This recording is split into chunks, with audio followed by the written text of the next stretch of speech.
Twitter announcement went out. Discord announcement better have gone out. There it is. Perfect. But yeah, so we have a new kind of case on our hands. It's not a murder, I don't think.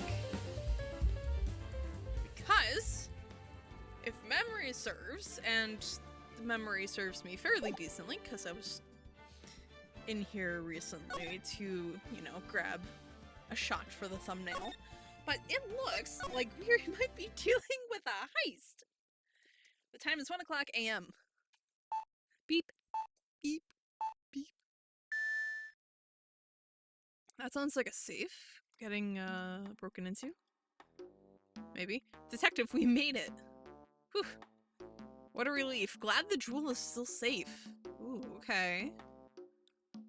Oh, you said it, pal. It must have been our rock-solid security that scared him off.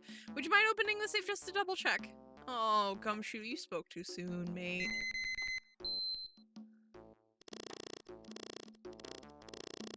It would be wild if we had to remember this combination to get into the safe again. Oh, that would be awful. Ah, we've been had. Mask to mask, salutations. Out front, guards, turn on the searchlights. Better luck next time, gentlemen. As I'm assuming this is mask to mask. Flying off. Excuse me, but I'm afraid I must be leaving now. And away he goes. We shall meet again when the next moon is full. Okay, okay. Wild. Just so much maniacal laughter. My god. Sir. You don't have to be that dramatic.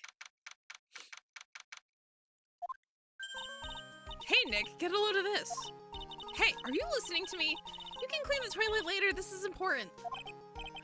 What are you freaking out about now? Today will be the last time you talk to me that way. Huh? We're about to hit the big time. Big time?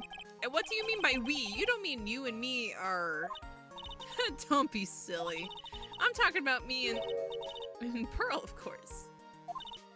Hello, it's a pleasure to see you again, Mr. Nick. Pearl, you haven't changed a bit. Wait, what are you doing here anyway? Haven't you heard, Mr. Nick? Here, take a look at this. What's this? Some kind of poster. Treasure exhibit, the sacred urn of Crane Village. Isn't that...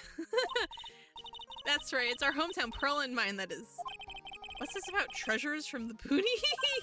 Ha ha ha, very funny. You can laugh all you want. But you'll be singing another tune tonight. Tonight? What about tonight? The Treasures of Crane exhibit doesn't actually start until next week, but... The promoter sent us some special VIP entry passes. That's why I dressed up extra special today. What do you think, Nick? Same Maya. Different day. Yeah, I was about to say, she doesn't look any different. This young lady here is Maya Fey. The younger sister of Mia Fey, my friend and mentor. I first met her 2 years ago. I was working on the case surrounding Mia's death, and ever since then, I've been the one who's been keeping this office afloat from behind the scenes. Actually, that's just a cover for her true identity. In reality, she's a spirit medium and a bit of a shady character. Hey, who are you calling shady? And this little girl is Pearl Fey, but I usually just call her Pearls. She's Maya's cousin and a spirit medium in training herself. I know I'm a bit young, but I want to help in any way I can, Mr. Nick. Amazing. Crane Village is the home of the mysterious Crane channeling technique. And Maya here is the daughter of the Crane School of Channeling's master. Thank you for the background there.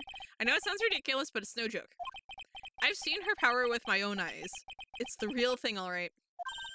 Earth to Nick, how long are you going to make two gorgeous women like us wait? Pearl is like 5. Calm down. Yes, Mr. Nick, I can't wait any longer. I want to see the exhibit. Looks like I don't get a choice here. Might as well head on out. Treasure exhibit poster added to the court record. October 11th, 7:18 p.m. Lordly Taylor main exhibit hall. Let's see, what does this poster look like? Oh, cool. It's got a picture of Maya on it. Oh, no. It's got all the writing on it still. Oh, no. Lordly Taylor, the city's fanciest and most expensive department store. Treasure exhibit, huh? I have to admit, I'm pretty impressed. Wow, this is awesome. Yeah, you can make even the cheapest junk look great. It all depends on how you display it. Oh, they even have the dusty old hanging scroll that was in the Fay Manor storeroom. Oh yeah, I remember scribbling on it when I was a little girl. On a family heirloom? Say, Nick, the person in charge of this exhibition is waiting for us in the basement warehouse. Alright, I guess we should go and say hello. What's with this big cushion? It's just lying around with nothing on it. Well, it must be for the greatest treasure of all. Greatest treasure? Is there something like that? Huh? Why, of course there is, right, Pearl? Oh, yeah, of course. Yeah, I'll bet it would really take your breath away. A piece of cloth with a ton of finely written characters jammed onto it. Probably esoteric knowledge only mediums would know. Let's see. Here's the title in English. 108 ways to save. Oh, it's the 108 ways to save money one. I'm pretty sure the number has gone up since the last time I saw it. Well, we're always looking for new ways, you know? Being a medium sounds like a rough way of life. I think I remember this old folding screen here. I'm pretty sure it was an important piece of evidence in the murder case that happened in Green Village. This folding screen is the greatest of all the spirit channelings and secrets. The six-leaf crane sacred writings folding screen. If it's so secret, why is it the most prominent thing in the exhibit? Because that's the one place they don't expect it to be. They're just a bunch of old urns. Are these really treasures too? Of course they are. This is a treasure exhibit, isn't it? Well, yeah, I guess so. So all it takes to be a treasure is age? No wonder nobody likes museums. Not true. Oh, Mystic Maya, look, I can't believe it. Ah, it's so cute. It's a little diorama of Crane Village. Yeah, look at that. But somehow it seems to reek of dreariness. Oh, Mystic Maya, it's your house. It even says Fay Manor on it. Yikes, you're right. I kind of want to add the famous in front of it. Don't do it, Maya. They might get mad. Oh my god. I sure love meeting random people in basements.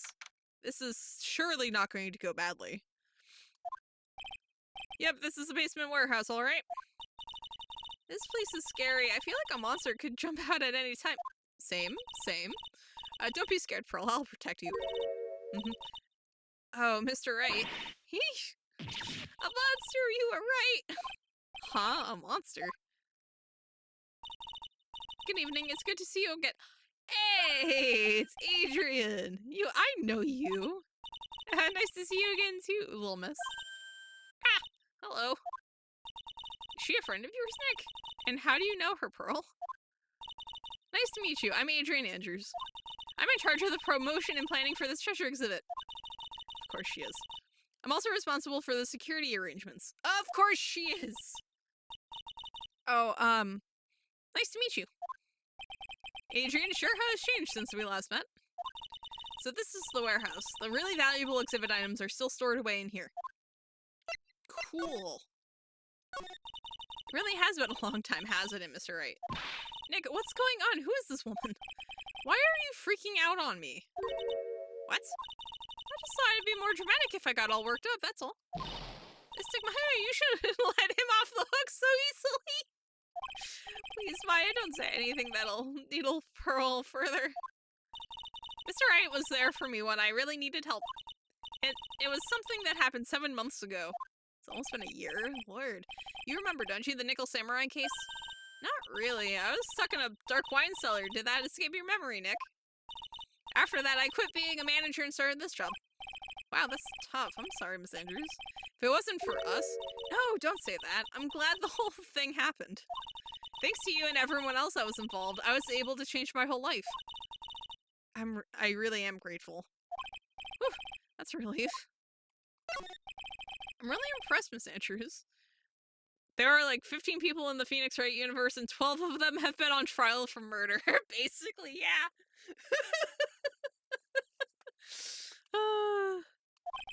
Handling a huge exhibition like this must be very tiring. Well, Lordly Taylor is celebrating their 200th anniversary this year. Lord, the works on display in the main exhibition hall are worthy of the finest museums. Woohoo! Did you hear that, Pearl? The finest museums. Yes, I did. That's really wonderful. So this basement warehouse is pretty well protected, huh? Of course it is. After all, there are some priceless treasures here. The security guards are all very highly trained as well. That sounds good. So, what is it? What is with that face she's making? Huh.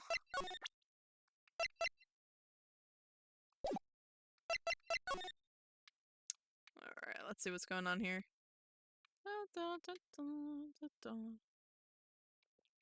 Okay, cool. What's this? This computer, it looks like it's hooked up to the security camera above. And that means what? The camera is set up to take a photo of anyone that goes in or out of the storeroom. Then the data from the camera gets uploaded to this computer here. That's what. I see. That's some pretty high-tech stuff. We have seen tech like that before, over at the studio lot that did the Steel Samurai. It's a security camera. It's trained on the warehouse door. It's set up to take a picture of anyone that enters or exits the door. An ounce of prevention is worth a pound of cure, they say. Yeah, if only it actually worked like that. Looks like... If the department store is 200 years old and this is LA, the department store is older than the stuff in the Fey Village. Shh. Don't question the timeline. I'm sure it's fine. It looks like a part of a big signboard. All I can read on it is the burr. Ha! I've got it. Maybe it's supposed to say hamburger. Why would anyone write hamburger that big? Like, maybe for the World Hamburger Festival or something? I kinda doubt it. Aha! I've got it. Maybe it said spaghetti. Why are you talking about food? Oh, wait, that's normal for you. Anyway, it says burr. There's no way it could be spaghetti. Well, maybe it was a typo. It might have said spaghetti festival. What do you think? Okay, me. Besides, spaghetti is the only thing more tangled than your reasoning. Oh, no. Mr. Nick, what's that big door over there? It looks like it's the door to the actual storeroom. I know the localizers were fighting for their life trying to translate this. Clearly. Spaghetti. Oh, absolutely not. I can see lots of big boxes and stuff back there. Really? Let's go in. I want to take a look. Oh, I'm sorry. Unauthorized personnel aren't allowed in there. Did you hear that, Nick? We're unauthorized personnel. Why are you telling me that? I do find it interesting that she is unauthorized personnel, even though, like, it's stuff, like, most of it is her stuff. Look, a ladder! That's a step ladder. So, what's the difference? You need to stop judging things based on narrow-minded cultural assumptions, Nick. Right. Sorry. Why do I feel like we've had this exact same conversation before somewhere? Amazing. Alright. Okay, so these are the only two places, really. I wanted to do something nice for you and your friends, Mr. Wright. So that's why you arranged this. Oh, so that's why you arranged this exhibit? I knew that Crane Village was the hometown of your assistant, Maya. I thought it would be great to let the rest of the world know about it, too.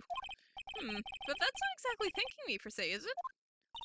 Maybe, but who would want to see an exhibit on the treasures of Phoenix Wright? I guess I can't argue with that one. Amazing. Alright,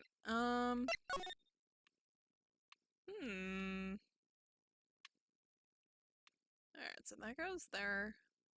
Oh, there we go. There's more to it.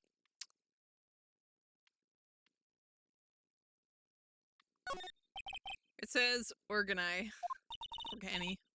No, it doesn't, Nick. It says organize. You just can't see the last two letters. Yeah, well, I guess no one else could read it either because this place is a mess. Yeah, you must feel right at home, huh? Jeez, she's taking pot shots at Nick today. Mystic Maya, take a look next to the door. That's Mystic Amy, right? Or is it a me? I think it's Amy. Yeah, that's the statue of the woman who invented the crane channeling technique. Amy Faye. This statue is on loan from one of the training halls of the Faye branch family. In fact, it just arrived this morning.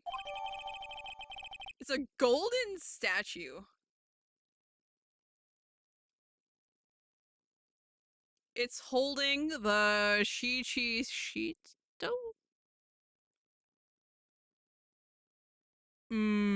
I hope I don't ever have to say that. What's that creepy looking thing she's holding? Don't ask me, how should I know? Well, you are the future master, right? That name sounds American. Well, all of the names sound American. That thing is the crane. Of course she has to go and say it. Shichi Shito? Yeah. No. Oh. Alright, Google. Tell me how to say this. Define.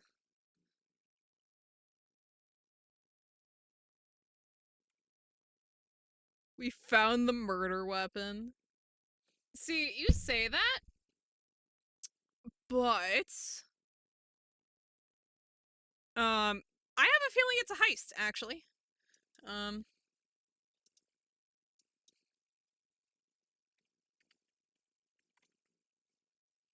How to pronounce it. Alright.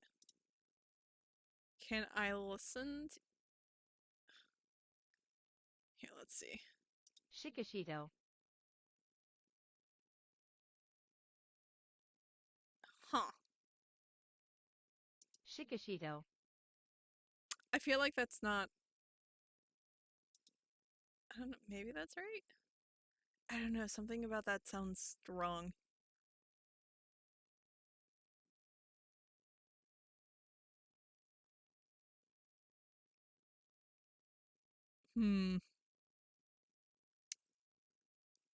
Well, apparently in English, it is a 7-branched sword. But... sounds right?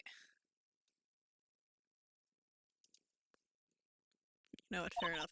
Well, for me, at least, it feels like the, like, it's missing... like, it's not putting emphasis in the right place, is what it feels like. But I also don't know precisely how it's supposed to be, how it's supposed to sound. So I wouldn't know if some random, like, wiki.looking pronunciation website has it right. But I couldn't get Google to say it for me. So I don't know if I have to go into, like, Google Translate to get it to say it.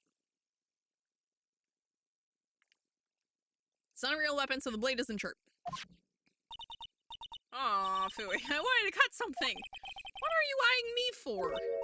Oh, look, it's already 8 o'clock. Have you all eaten yet? Well, actually, I've already made a reservation at the restaurant on the 12th floor. My god, there's a restaurant on the 12th floor of this department store? Lord, why don't we all dine together? Ooh, I like the sound of that. Dine, it sounds so fancy. I'll have the kids' lunch. At 8 o'clock at night. Girl, it's dinner, not lunch. Yeah. Why don't you go for it and really eat your fill with a kid's dinner? Okay, in that case, one kid's dinner for me. Amazing. Shall we head upstairs then? After that pleasant evening, all that remained was to wait for the exhibition's opening. It was wonderful seeing Miss Andrews looking so happy. None of us could have imagined that the very next day something terrible would happen. Alright, something's either missing or someone's dead. From what the intro sounds made it look like, it's a heist. Nick, this is terrible. What the? You're cleaning the toilet again? I never knew you were such a toilet freak. Give me a break, would you? Well, by the sounds of it, someone is definitely dying tonight. Boo. Also, hi Lorber, hi Meatball. Or both? Yeah, both is pretty... Yeah, both would be an interesting quest. My brain just hit the snooze button for the 5th time. I'm going to turn on the TV. We've got an update on the recent treasure heist. Based on clues found at the scene of the crime, authorities have announced that they believe it was work of the renowned phantom thief, Mask the Mask. Mask the Mask? According to a spokesperson, Lordly Taylor received a threat letter some days ago. This is the 5th heist by this phantom thief who only targets rare treasures. Pearl looks like she's going to punch the TV. She probably will, too. Lordly Taylor? Well, Nick, what are you going to do? Don't you dare go back to scrubbing the toilet. Treasure Lordly Taylor? You don't think... Yes, now get up, Nick. It was stolen by Mask the Mask. Our most valuable treasure. The Korean sacred urn was stolen. What? Refreshing my memory a little. What's a sacred urn? It's only the most important treasure in Crane Village, that's all. Look, it's right there on this poster. Still with her name on it. Still incorrectly put back together again. Don't you remember what's inside? The urn contains a very important soul. Namely, the soul of Mystic Amy and Faye, the founder of the Korean channeling technique. Right, Pearl? Ah, yes. That's right. Hold up. I thought that urn had the name Amy written on it. Now it says I am. Any idea how that happened, Pearl? Huh? Well... there are some things best left unsolved, didn't you say, Mr. Nick? That's right. 1 year ago, there was a murder in Crane Village, Maya's hometown. The sacred urn. It turned out to be an important clue in that case. Ah, it was terrible. I was arrested and everything. I like how it gives a little refresher for that case. 1 year ago, the murder in Korean Village. Oh, this is poor man. A man was killed during one of Maya's spirit channelings. And this urn wound up being the key piece of evidence that proved her innocence. Mr. Nick? Would you mind not telling Mystic Maya about that? You promised, remember? 2 more arrests and Maya got some free snow cone! Free ice cream cone! Oh no! You promised, remember, you said you wouldn't tell anyone I broke the urn. Oh yeah, that's right. Now remember, this urn used to say Amy on it. And that's also why it's put together incorrectly, until Pearl accidentally broke it into a million pieces. She tried to secretly fix it. Let's just say it didn't work out so well. Sorry, I'm not so good at arts and crafts spelling either.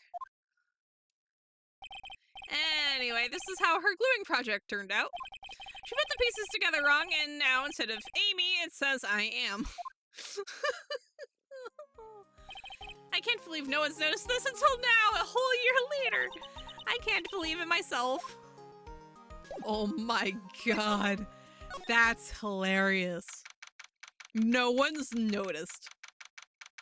But it's also the most important urn on the planet. Right, let's see if we can find some clues that might lead us to the bad guy. But it doesn't look like anything has been disturbed. Yeah, it looks pretty much the same as it did last night. Bad guy, huh? Hey, you can't poke around here, pal. Hey, Gumshoe. Wait a minute, that voice. Oh no, not him again. Hey, buddy. It's you, and I'm the one who should be saying not again. Why is it that every time something bad happens, you always show up, pal? Good question. I should be asking you that. Aren't there any other detectives? No, I should be asking you that. What are you doing hanging around here? Hey, I asked you first. Why are you here? All right, we got it. Why don't you two kiss and make up already?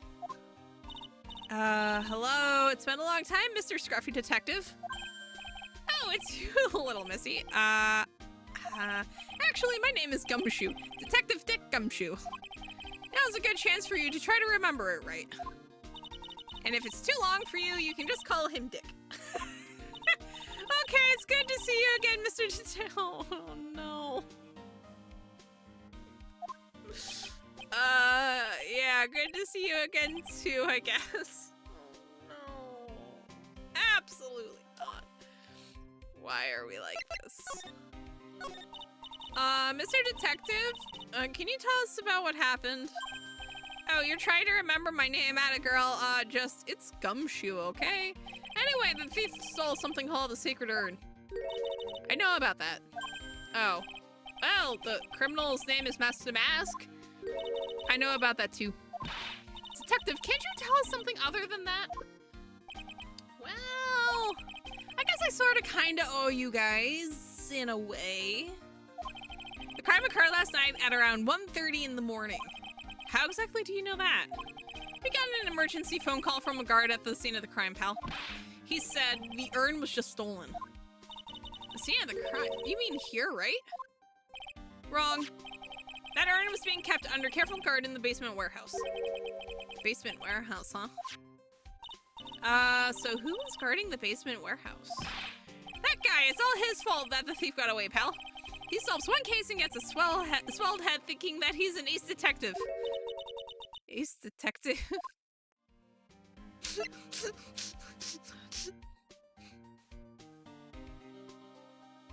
We're just going to...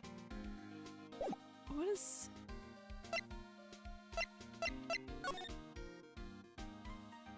What is that? I guess it's... electric. It is put together with some Elmer's glue, 2015 vintage. What has some nice chocolate tones missing from more recent vintages. Amazing. Hey, Detective Gumshoe, about this masked mask. Is he famous? What? You're joking, right, Nick? Mask the Mask is the hottest thing since sliced bread.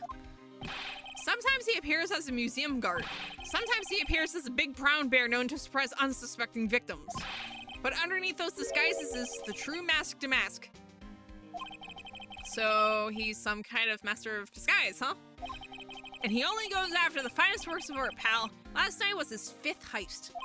If Lorelei Taylor had only cooperated, I could have caught him this time. What? Then you knew he was planning on stealing the Sacred Urn? Of course I did. The guy always sends his calling card before he steals something. Calling card, huh? They mentioned that on TV. So what's this calling card? Here it is. But don't show it to anyone. It's top secret, okay, pal? What's this mark on the front? That's Mask the Mask's signature emblem, pal. You could say it's his mark. All of his calling cards have got it on them. They didn't mention that on the news flash. We're withholding that detail from the public for operational reasons. The only way we can tell if a calling card is real or not is by this emblem. Cool. That makes sense. When you get famous, there are always imitators. Mr. Nick, if you work a little harder, maybe you can have your own copycat someday. Thanks, I guess. So why do you call him an ace detective anyway? That's what he calls himself, pal. I didn't make it up. So what's he like? Well, like I told you, Master Mask has made 5 heists so far. On the 4th heist, Mr. Ace Detective managed to get the stolen treasure back. Wow, that is impressive. All by himself? Yeah, I gotta admit it, pal. Maybe he really is as good as he says. Every time the thief sends one of his calling cards, we send our men on a stakeout. But none of us has ever gotten so much as a glimpse of the guy. But Mr. Ace Detective was able to retrieve the stolen treasure from the thief. Anyway, he's at the scene of the crime right now looking for clues. So he's down in the basement warehouse, huh? Okay.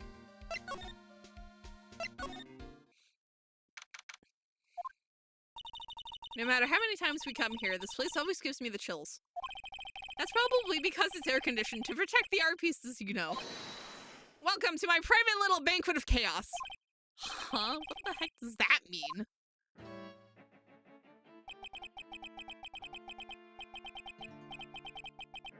I hate him already. I'm afraid I have very little to offer, but please make yourself at home. Who are you anyway? Shh! Silence! Now I see. It's all becoming clearer. What do you see? It's the penguin? Yes.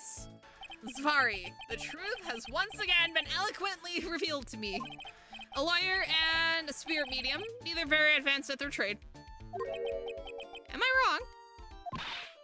Thanks! That's scary. How did you know that? How, you say? The universal skeptic would say that how is nothing but a question of why. I am a traveler of both time and space and a swimmer of dreams. What is he talking about? I can't make heads or tails of it. Without further ado, let me fulfill what should be the first duty of any gentleman, and introduce myself. My name is Atme. Luke Atme.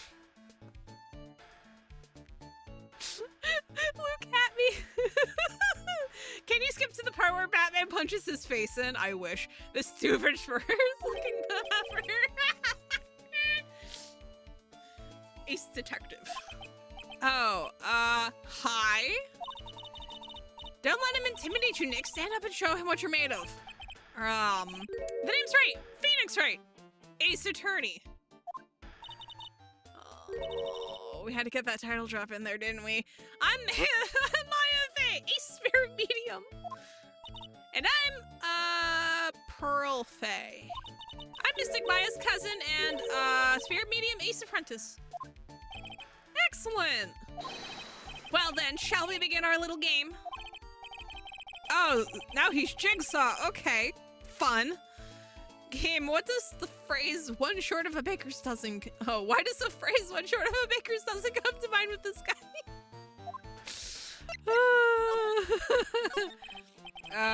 So are you really as famous as you say? Of course! For a lawyer, you have a rather shocking lack of knowledge about the world. I had no idea anyone was left in the city that had not heard of me. Look at me! I'm Mask the Mask's arch enemy, the ace detective Luke Atme. Luke Atme. I hate his name so much. I hate him so much. At this moment, there are two mighty figures which loom large over this grand city. One embodies the nefarious forces of darkness, the other the angelic cherubs of light. Boy, now I'm really lost. What is he saying, Nick? I have been personally on the heels of this villain since his first crime. After learning this criminal's patterns, I thwarted his very latest loathsome larceny. I even returned the target of his tyranny, the portrait of Magina, to the crime scene. And I did it all by myself. I took it back from mask to mask. With my brawny mind and my brilliant muscles. Yeah, they mentioned it on the news in the Great People Around Town segment. They said that the museum gave you an incredible jewel as a reward. Well, compared to the treasure that I retrieved for them, it's not much. So, in the end, the only thing that makes you great is your own self-praise. Basically, yeah. Oh, tell us what you know about Mask the Mask, and keep it simple, please.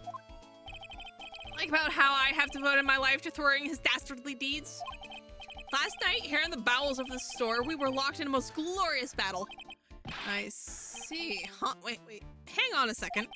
You were here last night? Here in Lordly Taylor? Naturally. Wherever Damask goes, you will find Atme laying his elegant traps. Elegant traps? More like Damask out elegance tube and made a beautiful getaway. But this time I allowed him to escape with the illusion of victory. I wonder if I should ask him about what happened last night in more detail. Can you tell us exactly what happened here last night? But of course, after all, I always say there should be no secrets between aces. Flattery will get you nowhere, Pinocchio. Oh my... We're just gonna roast this man for his nose. Oh my god. I first received the request for my services 20 days ago. And it was 10 days ago that we received Mask the Mask's calling card. Huh? You were hired before the calling card even arrived? Yes, you see, the person who hired me is quite rigorous and thorough. That's Adrian for you. A mere 10 days after hiring me, her worst premonitions were realized. So this guy is Mask, and he either forces people to bribe him to not rob a place or takes the reward they have for finding it. Oh, that would be slick. That would be slick. But that also doesn't explain why the first 3 were never recovered. Unless they just refused to play ball entirely. A calling card arrived, right? Yes, so ace detective that I am, I set a trap for the thief right in the warehouse. And waited for him. Alone. Alone? But why? He still has the stolen goods in the case, yeah. In this case. Alone, but why? Why didn't you go to the police for help? Ridiculous! Why would I seek help from such a singularly useless group of nincompoops? You've got a lot of nerve. After all, it was you that let Demes get away. I always operate alone and concealed, out of the sight of others. Concealed? Precisely, even the guards on duty here were unaware of my presence. To fool your enemies, first you must fool your friends. It's my own original proverb. Anyway, back to what happened last night. As I was saying, I hid here in the warehouse and waited for the thief to arrive. But I swear to you, not a solitary soul came through that entrance. Oh, you outsmarted Gumshoe, good job! No. Nevertheless, the sacred urn disappeared. But that's impossible. How could it just disappear? How, you ask? Don't be ridiculous, Sir Lawyer. If I knew the answer to that question, I wouldn't be here. For someone who seriously messed up his own stakeout, he's rather full of himself. So you're saying that even though, no one came through those doors last night, our precious urn still somehow vanished from under your nose? That's just not possible.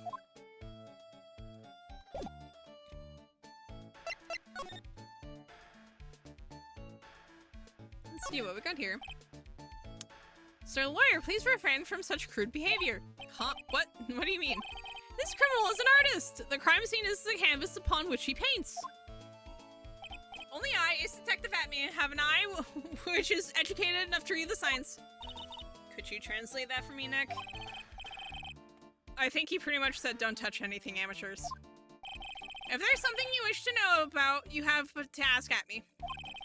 I know everything there is to know about my rival, Master Mask. What do I do now? Does he have any top secret information, stuff that only a real crime buff would know? I'll think about what to ask while I listen to what Mr. Ace Detective has to say.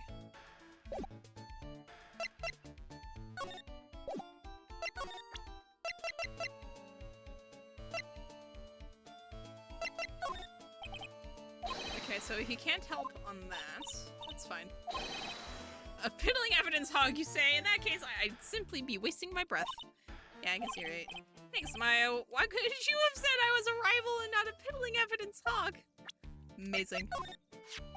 Ask the Mask's calling card. It's got his emblem printed on it, right? Quite impressive, but I would expect nothing less from my arch rival. I'm surprised to see you in possession of such a top secret piece of information. Well, we've got an ace lawyer, an ace fear medium, and an ace cousin apprentice here. Yes, indeed. I think I could learn to like you, my fellow ace professionals. I don't know if I really want this guy to like us ever. Well, Sir Lawyer, I've been told that you two are pursuing the mysterious thief. Well, I'm not sure I would say that exact. That's right. Now we need a pet detective. Yes. Yo, we should go. Would you know who we need to go get? We need to go get Shu. Go get Shu. Put a little detective hat on him. And then we have the pet detective.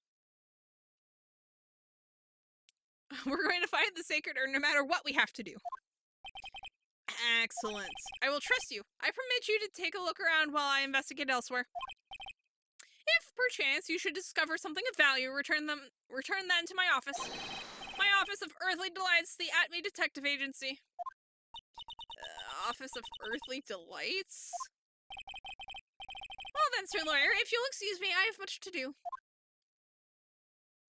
We could also get Batman to punch the penguin in the face. True. Wait a minute. And he's gone. He's gone, yeah. I don't like the idea of doing this guy's work for him. Come on, Nick, don't worry about it. It's no big deal. Let's hurry up and investigate before he changes his mind. I want to go to his office too. Take me with you, okay? Absolutely not. Anything called a palace of earthly delights? Absolutely not. That pathetic-looking wooden box. Ah! That's the box that had the sacred urn in it. The best part of the entire Arkham series is when, in night, when Batman just punches the Riddler for like 30 seconds straight in the face. Deserved, in my opinion. Don't touch it. There may be clues to the thief's identity on there. Ugh. I worked so hard to make that box. Huh? You made that poor excuse for a box, Maya? What's that supposed to mean?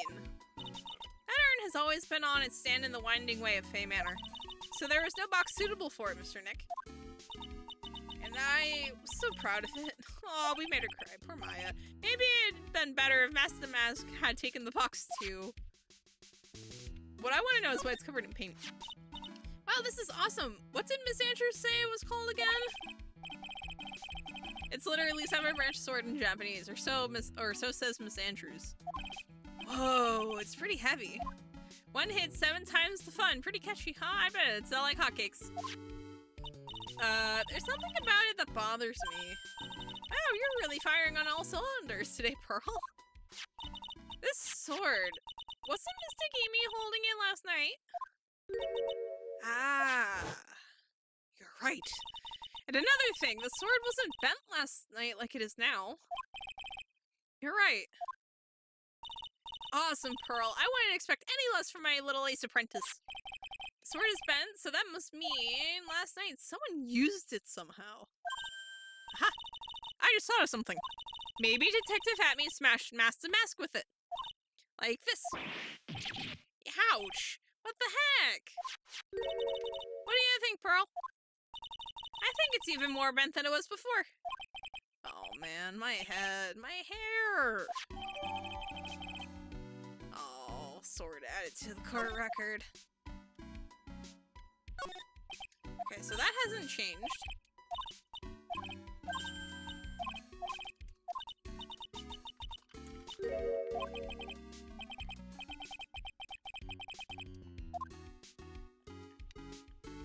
As I'm like smashing through the dialogue while I drink some coffee. Hey Pearl, do you know what this is? It's a computer. A computer? Oh, I've heard of those. It has such a cute name. It looks like this computer is for storing the data from the security camera. When someone comes in or out of the warehouse, the camera takes a photo of them. It's probably the trap that the detective set up. Let's see if we can find last night's data on this thing. We might even find a photo of Mask the Mask. Let's see here. Man, I really stink at working these things. What's wrong, Mr. Nick? You're sweating an awful lot. I don't know how to pull up the photos. I had no idea you were so pathetic with high-tech stuff, Nick. Yeah, well, I managed to print out the camera data anyway. I guess you have to learn to crawl before you can walk, right, Nick? Yeah, sure. Anyway, it looks like the camera only went off once last night. Ooh. Interesting. Trained on the big door to the storeroom. Set up to take a photo of anyone that goes in and out. Go stand in front of that door and it'll snap your photo too, Pearl. Miss Maya, do you think I should smile? Nah, it's for criminals, so I think you should make a really scary face. Like this. Oh my god.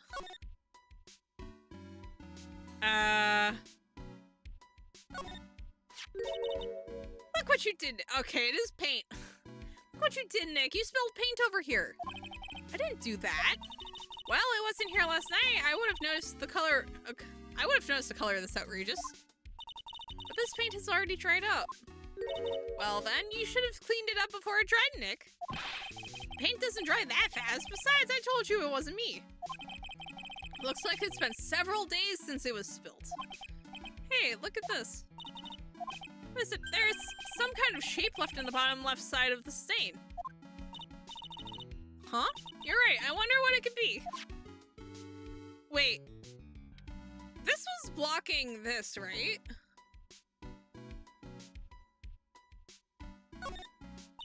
Mr. Nick, what's that big door over there? It looks like it's the door to the actual storeroom. I can see lots of big boxes and stuff back there. I guess that's where they were keeping the sacred urn. Remember, Maya, Miss Andrews said we're not allowed in there. This is the sign that's disorganized. The goons and Batman have less brain damage and they were all punched in the head. Oh. The statue of Mr. Gamey is so cool. I want a gold statue of myself. We could put it in the office. Hey, it's Wright and Co. How about a gold statue of me? Mr. Nick, I'm sorry, but I noticed something strange. Oh, what is it, Pearl? The statue of Mr. Gamey. Was this where it was last night? Ah. Okay, so it was blocking the paint. Pretty sure it was closer to the door. Yeah, I think you're right. Great job, Pearl. I wouldn't expect anything less from my ace cousin. So the statue was moved on the night of the crime.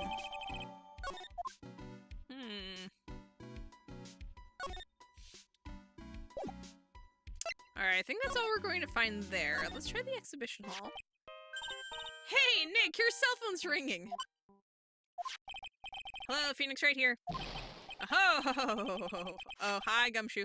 It's me, Gumshoe. Gumshoe, what is it? What's so funny? I'll tell you what's funny, pal. I finally beat him. I beat Mr. Ace Detective. Finally, this underdog is the alpha dog today. That stuck-up detective spent his match. Yup, I finally caught him. Lock, stock, and barrel. There's no escape for him. You caught him? Are you saying you captured Mask the Mask? Bingo. Well, actually, he surrendered, but I still got him. Mask the Mask surrendered? That's great, so when can we come and pick up the sacred urn? Well, you see, I was gonna tell you. What, something wrong? Do you think you can swing by the detention center sometime? The detention center? He wants to talk to you. Mask to Mask, that is. What? He wants to talk to Nick? I'll be waiting for you, pal. So get over here soon. Beep. The detention center, huh? Oh, that's strange.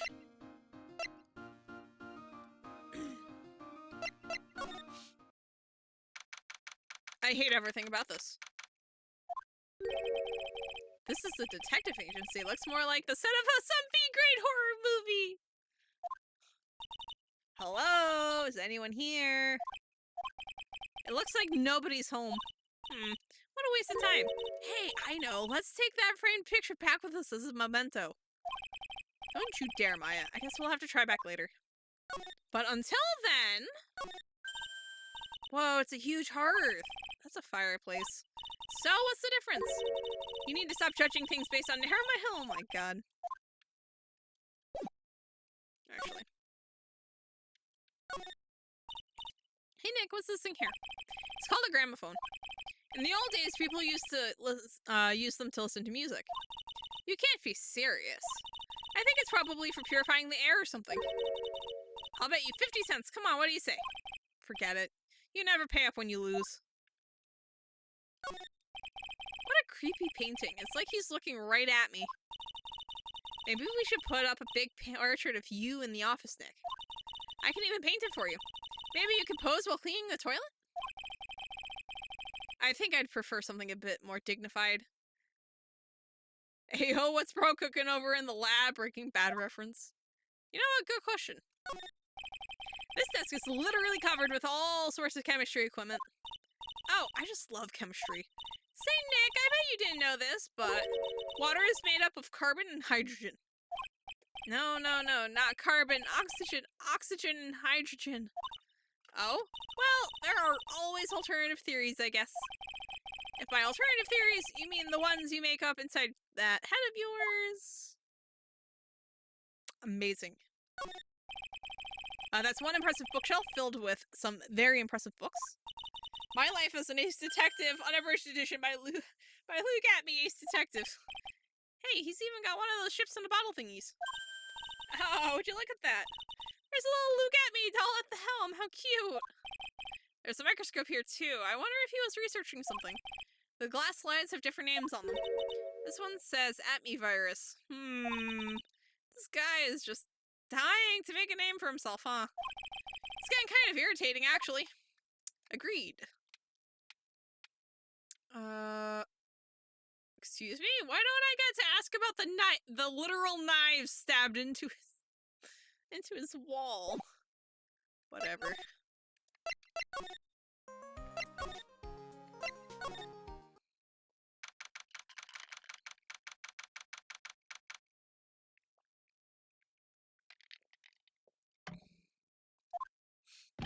Hey pal, welcome to the detention center. You're sure in a happy mood, aren't you? Yep. After all, we got right, but so where's the sacred urn? Oh, sorry about that, pal. I guess I didn't really think about it before, but you're the victim in this case. Huh? Well, I guess I should let you guys hear the story straight from the horse's mouth. No, he's right, Nick. He is. If you think about it real hard, we are the victims. Well, I guess so, in a way. I'm so used to thinking of the victim as a dead person because we're always on murder cases. Excuse me. But anyway, I have to get the sacred urn back. Please, don't just ignore me. Oh my god. Oh my god. I love this hair. I love this character design. The fact that Maya confused H2O water with hydrocarbons unused in butane and propane is a bit concerning. Yeah. Who are you? I'm Mask to Mask, okay? Oh my god. Hey, Nick, doesn't he look kind of, well, gangly? I'm Ron Delight, the famous Masked Mask. I don't think this guy could punch his way out of a wet paper bag. Oh my god. Honestly, of all the character designs, I think this is going to be one of my favorites. Cause like the Mask outfit. Oh, do I not have a picture of the Mask outfit? No, cause like it's like really weird up close, but like, you know, in full, it looks so cool. And that's like just really cool hair. So you're the mask guy?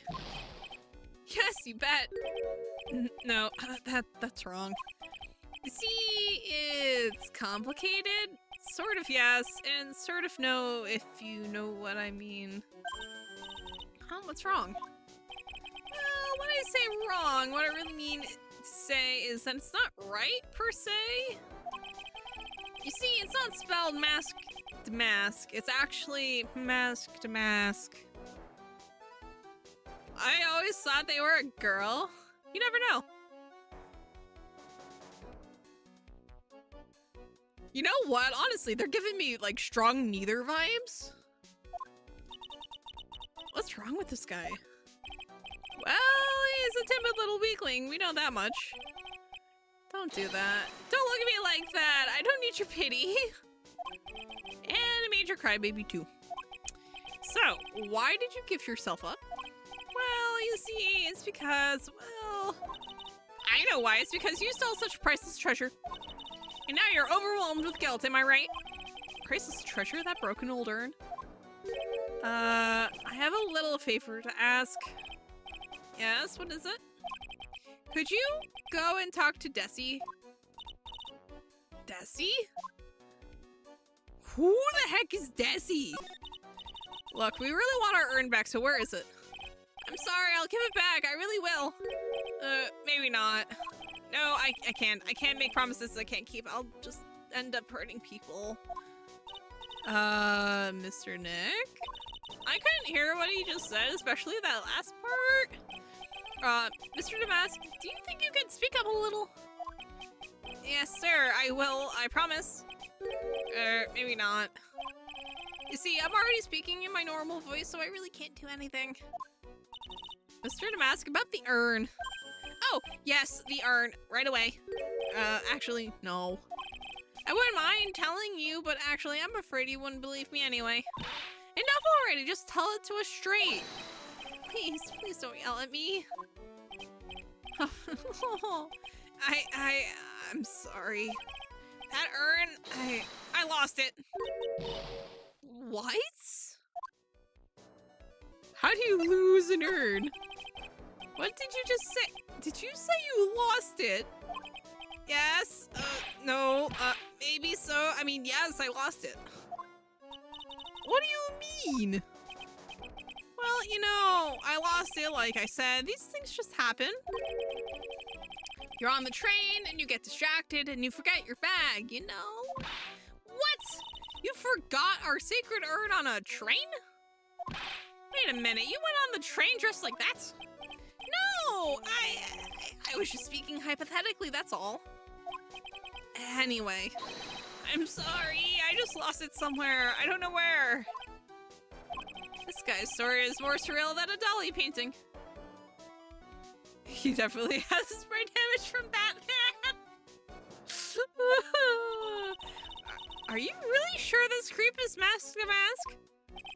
Maya, don't call him a creep. Although, I do have to admit, I understand your doubts about this guy. Who is Desi? Yes. So who is this Desi person?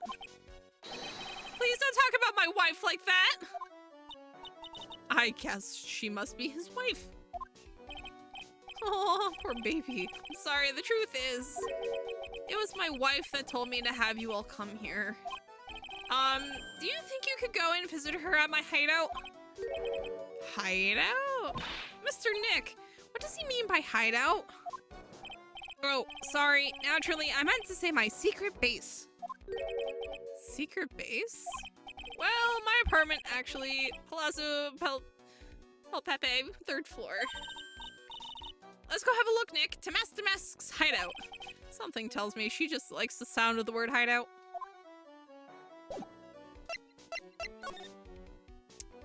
Cool. Oh my god. What on earth? Wow, check this place out. No doubt about it, this is Temesk's hideout, alright. Who is it? Is that you, Ronnie? Oh my god. Okay. Huh? Who are you people? Are you Desi Delight? That's right, I'm Desiree. Ah! Oh, you must be the lawyer and the victim. Yeah, that's us. Your husband told us to stop by and speak with you. I'm Maya Faye, and this is Phoenix Wright, attorney at law. Nikki Boy and Maya, huh? I can't tell you how grateful I am that you decided to help my Ronnie. Well, you're welcome. Did she really call me Nikki Boy? She did. Right off the set, totally spies. About your husband. Isn't he the cutest? A bit like sometimes though. A bit? By the way, did you know they mentioned Maya on TV? Huh? Really? They said you own the urn and that you're doing some shady training at a law office now? Remind me not to watch that channel's news program. After I saw that, I thought it might be a good idea to meet the lawyer they mentioned. I see. My Ronnie, he has a powerful imagination and gets deluded easily. He kept insisting he was going to surrender to the police. I didn't know what to do. It was me, I stole that urn, he kept saying, as if it was even possible. Huh? But are you saying he didn't? Of course he didn't. Why would my Ronnie ever do something like that? Well, you know, it's a priceless treasure, and he's, you know... Is it possible his own wife doesn't know his secret identity? I would hope not, given the amount of memorabilia. Oh, why is Catwoman in red? Good question. Oh, I wonder if he is a copycat. Like, how much you want to bet he's actually a fan of the real Mask to Mask, and he, like, convinced himself he was the one who stole the urn, and he turned himself into the police, and we have to defend him from himself. How much you want to bet? How much you want to bet? Me? I'm the kind of woman that needs excitement in her life. Oh. It's Two-Face, yeah. Oh, Oh, excitement, huh? Yes, I'm at my happiest when I'm racing along with my bike going at full throttle. Riding a motorcycle is like putting your life on the line, you know what I mean? Well, I think that depends on how you ride it. I'm the type that can't stand living a boring, dreary old life with no action. No offense, but your husband, Ron, doesn't exactly look like the risk-taking type himself. You're right about that. He's definitely not one for thrills and danger. But I do have to say that he makes up for it in other ways. Oh, please. Oh, no. Other ways? Yes, money. Ronnie is incredibly rich and super generous. Okay. He bought me a bike that's so fast it would make your head spin. And shopping? I like to shop so much, it makes Ron's head spin. The other day it actually happened. His head actually started to spin. Man, talk about a high-maintenance wife. Ma'am, please, calm down. So where does Mr. Delight get all this money from?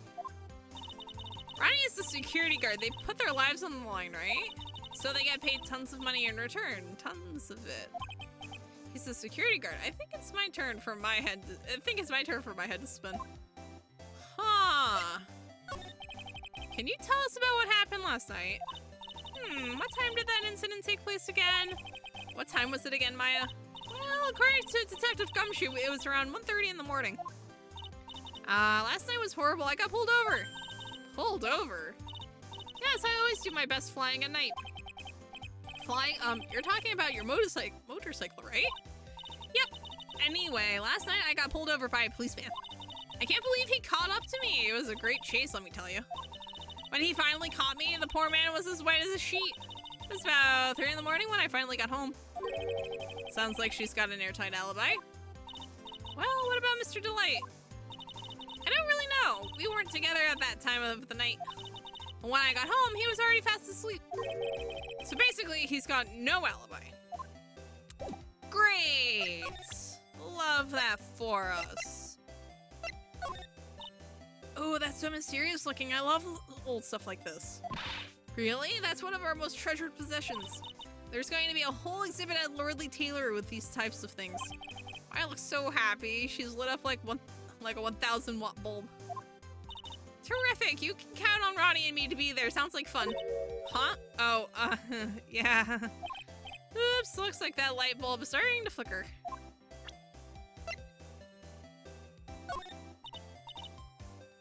Okay, so that's just her generic. So what do you know about this?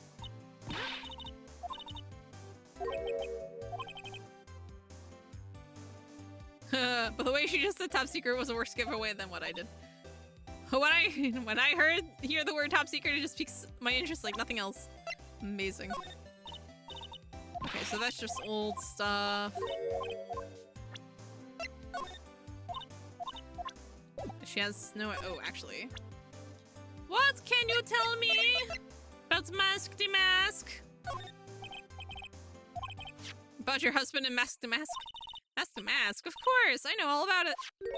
My husband is his biggest fan. Yep. What? Huh? Biggest fan? Yes, and Ronnie can be pretty delusional sometimes. That's how this whole misunderstanding happened. Wait a minute. Did you say delusional? Yes, that's right. I just don't know what I'm going to do with him. You see, Ronnie actually believes that he is Mask the Mask. What? What are you talking about? Oh, our poor cinnamon bun. What did I just say? What did I just say? Our poor cinnamon bun here thinks he's this nerd. I know he doesn't look it, but he can really get things done when he puts his mind to it. Really? So what exactly does he put his mind to it? Well, not very often, I admit. What exactly does Miss Delight see in her husband anyway? Wow, you must have really seen skyrockets when you first met to love him so much. Skyrockets? I didn't know people still use that word. So, when did Ron first become Mask the Mask? What are you talking about? He's not Mask the Mask. Huh, but wait a second. Look around in this room. This place is obviously Mask's hideout. No, you're totally wrong. A real thief's hideout wouldn't look like this. It's because Ronnie is so timid himself that he looks up to heroic figures. Heroic figures? But Master Mask is a bad guy. So he's deluded, huh? Could that really be true? Anyway, if he really had stolen the urn, wouldn't he still have it? Well, I suppose so. Then why don't you ask him if he has the urn or not? She has a point. Mr. Delight isn't exactly the criminal type. But something about Ron's behavior bothers me. Maybe it's true. Maybe Mr. Delight isn't Master Mask after all. Say, can I ask you something, Nicky boy? What is it? I know I may seem like a bad girl on the outside, but the one thing I won't stand for is illegal activity. I had the feeling you wouldn't. You're tough, but I can tell you've got a good heart. Somebody framed my poor Ronnie, I just know it. Could you give this to Ronnie for me? A letter? Yes, for Ronnie. I want him to fight back. Miss Delight. Okay, you've got it. Just relax and leave it all to us. Desiree's letter added to the court record. Plot twist. Oh no. Ma'am, what? You good? Hi, bud.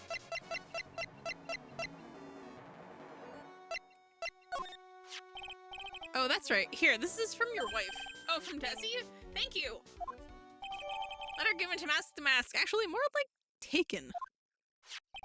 My dear Ronnie, how are you? I'm doing fine. He's clutching onto that letter so hard the ink is going to be squeezed out. He looks so happy. You should write a letter to Mystic Maya too, Mr. Nick. Mr. Lawyer? Yes? In the letter that Desi wrote, she said, ask this guy to be your lawyer. Huh? I know this would be asking a lot, but could you please take my case? My trial starts tomorrow. Hey, hang on a second. He can't be your lawyer. Why not? What do you mean, why not? We're the victims in this case, right? Victims of this mask guy. Well, yeah, but according to Desiree, he didn't do it. She said, poor man, he's deluded himself into thinking he did it. Right, Mr. Nick? Come on, she could be lying to protect her husband. Well, that's true. Or, no, actually not. Actually, it's hard to say. Oh no, it's spreading. Also, yeah. She breaks the law when she speeds. Oh, please, I'll give you the treasure of your choice in return. What should I do? I'll take his case. Well, Mr. Delight, I've decided to give it a try. I'll defend you. Really? You will? Hey, what are you doing, Nick? He's a thief. You can't trust him. Well, he may be a thief. But I think there's more to this case than meets the eye. Ooh. Mr. I was wrong about you. I shouldn't have trusted you. Pearl? I can't believe he'd defend this person after what he did to Mystic Maya. I'll never forgive you, ever. Oh, she starts crying. Pearl, wait. This is going to be ugly. I'll go after her.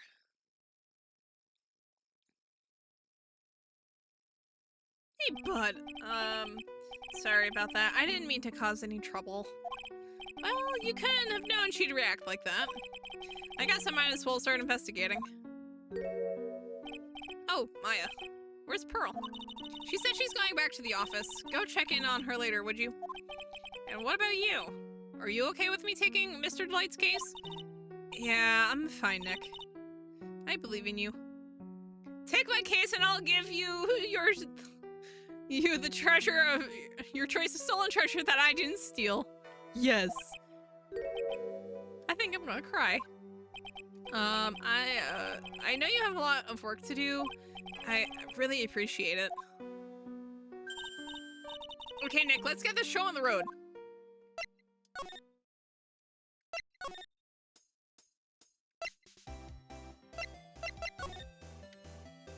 Alright.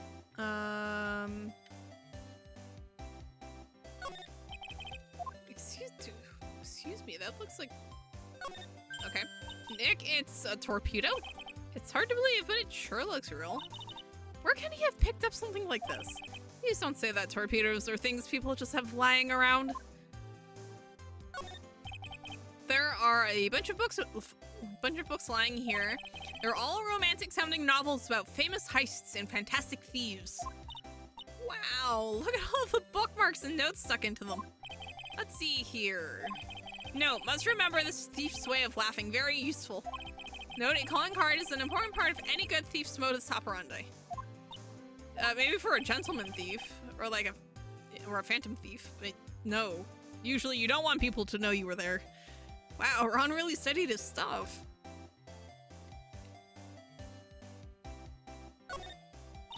It's Mask the Mask! There's a tape recorder hanging from his neck. Let me see that. I'll be taking this crown now. Better luck next time, gentlemen. Ha ha ha ha ha. I don't get it. What's this supposed to be, Nick? Oh, it's a dummy. So you untie it from the weight and it flies, and then the recorder plays the sound. Ah, that's actually slick. It's a bunch of cheap costume pieces arranged inside a nice frame. Look, Nick, it's a fake beard. There's also a mask made out of cardboard. Here, Nick, try on this fake beard. Come on, try it on. Hey, cut it out. Now put on the mask. Ha ha ha, it's Phoenix the Mask. Let's borrow it for a while. No way, I'm not stealing from a thief. I have enough bad karma as it is. This thing looks vaguely familiar. Oh, I know, it's a fishbowl. Well, an upside down one anyway. I think it's a helmet, an alien helmet. And that looks like a tape recorder or something next to it. I think it's a transceiver, an alien transceiver. Nick, do you think maybe you could act like a grown-up for a little bit? Getting lectured by Maya to be more of an adult, that's a new low. I wonder if he got that from Old Bag, actually. Oh, that's so cute. It's called a hot air balloon, you know. Wow, there's no fooling you. I want to make my own balloon now. I'll even let you ride in it, Nick. That emblem on the balloon is supposed to be top secret. That's proof enough that Rondalite really is Mask the Mask. I'd better not tell Maya. She gets kind of scary when it comes to celebrities. There's a whole bunch of stuff piled up over here. Duck and cover. It's a missile. Did you know there's dynamite in missiles? But they're not heavy enough to be real. Oh wait, they're just really well-made toys. What are these rolls of paper stuck in the trash can? Theft of the Mazarin Stone, the Great Albatross Strategy. Theft of the Immortal Goddess Statue, the Great Knuckle Bomber Strategy. Did the police even investigate this place? Amazing. And he just casually has dynamite. Hey Nick, look on top of the chair. Looks like an envelope and a letter. Well, don't just stand there. Come on, let's read it. Maya, you know we shouldn't do that. What are you talking about? That letter could be an important clue. No way. You can't just go reading a private letter because you feel like it. It's not just because I feel like it. It really could be important. If I was sure it was a clue, I guess I wouldn't mind. So we might have to come back to that letter later. Alright, she has nothing new to say.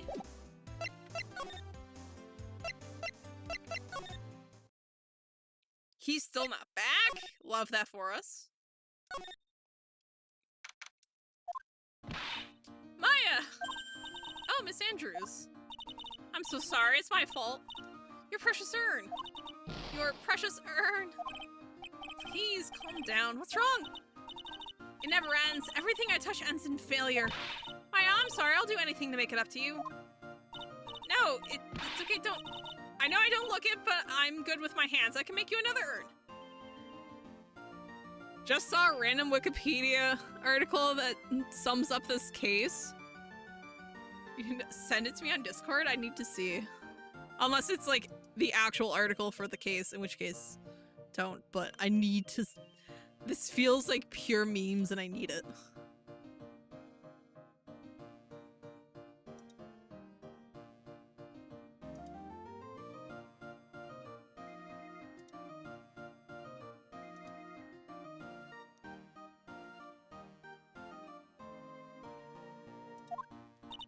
Hold on, just wait, okay, breathe, calm down and talk to us. Forgive me, forgive me! Oh. Wood coming in with the... Okay, so Wood just sent me the wiki. Thank you. So, for those of you who want to know what the Wikipedia article is, it's the article on a narrative device called the Idiot Plot. And according to the article, it says that in literary criticism, an idiot plot is one which is kept in motion solely by virtue of the fact that everybody involved is an idiot, and where the story would quickly end or possibly not even happen if this were not the case. It is a narrative where its conflict comes from characters not recognizing or not being told key information that would resolve this conflict, often because of plot contrivance. The only thing that prevents the conflict's resolution is the character's constant avoidance of or obliviousness of it throughout the plot, even if it was already obvious to the viewer, or so the characters are all idiots in that they are too obtuse to simply resolve the conflict immediately. So let's see. So there's a few examples. Apparently it actually technically shows up in Star Trek The Next Generation. If anyone's familiar with that. Apparently the episode Samaritan Snare is like the example for it. I like how the related articles are Plot Hole, The Comedy of Errors, and Farce. Oh, that's so funny. But yeah, and like the weird thing is that like idiot plots aren't that uncommon either, because like you see them a lot without necessarily noticing. I just read the part that says everyone involved is an idiot. Yeah. Basically, the characters are only as smart as the plot allows them to be. Is kind of Phoenix Wright Ace Attorney in a nutshell. Because even the most competent, prosecutors miss something.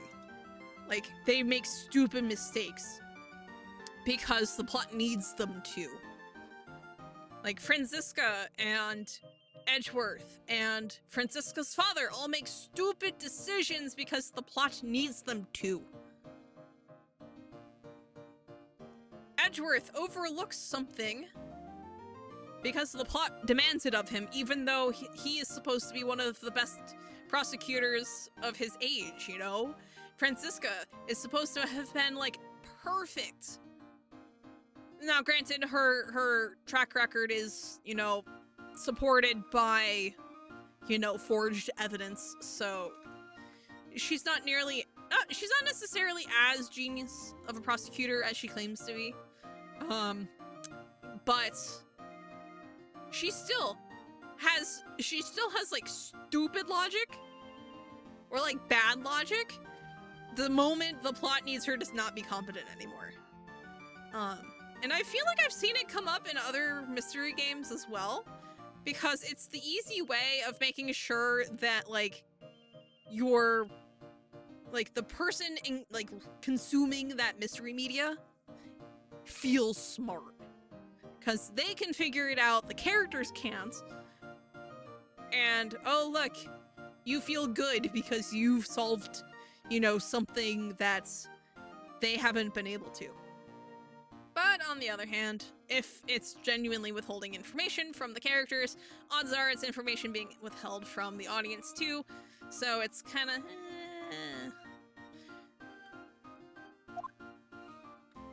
Most Simpsons episodes are idiot plots. Yeah, you see it all over the place. Like, sci-fi can have it. You see it a lot in fantasy too, where like things have only gone to crap and keep going to crap because like no one's allowed to be competent. Like when it's comedy, it makes sense because the idiot plot is then being used for laughs.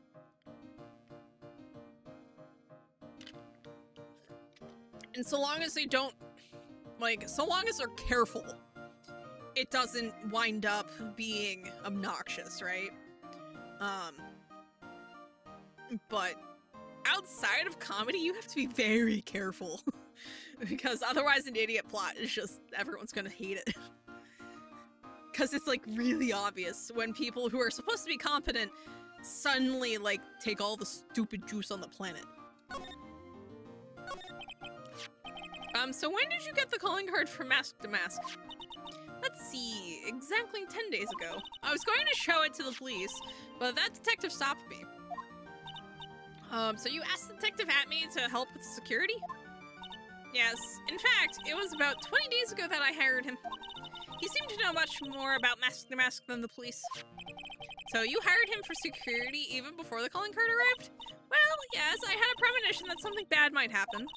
I've learned to trust my hunches. So that's why there are security cameras even in the basement warehouse. Yes, Lordly Taylor is very serious about their security measures. It was their way of saying bring it on to any potential thieves. Well, he sure brought it last night and even left with a nice souvenir. Can you tell us a bit about the security for the treasure exhibit? It was all my fault. I never should have called this paltry little collection a treasure exhibit anyway. Why do you say that? That urn that was stolen is a pretty important object. Maybe, but its actual value after appraisal was, well, practically zero. Zero? I polished it until it was just about glowing.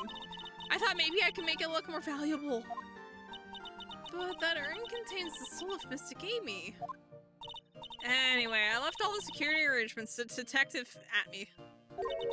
But 5 days ago, I began receiving all sorts of other exhibit items from Crane.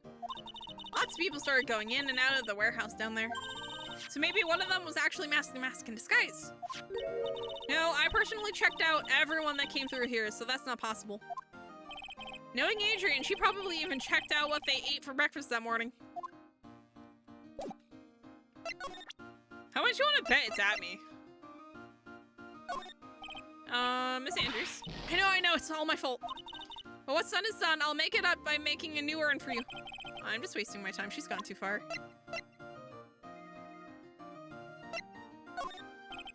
Okay. Yeah, she's just gone. Alright, cool.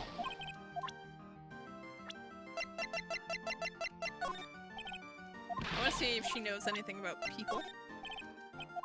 No one?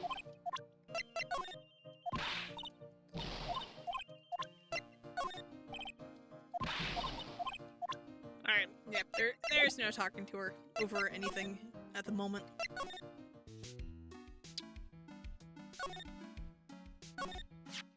According to the computer data, someone did in fact go through those big doors last night, right? Yeah, I guess so. The shutter did go off once, you know. But where did they go if they did not... Like, if it only called one, that implies that they never left? Or they never went in? Which is... because obviously that's not possible. What if that detective brought this camera in with him? Good question, let's take a look at it. Huh? It says property of Lordly Taylor on it. So it's borrowed. Kind of strange for an ace detective, don't you think? I have a feeling he's not actually a detective. I'm really starting to like this thing. It's so cool looking. I'd like to strap it to my waist and walk around town like a samurai. Careful, a gumshoe will lock you up and throw away the key if you're caught. The box.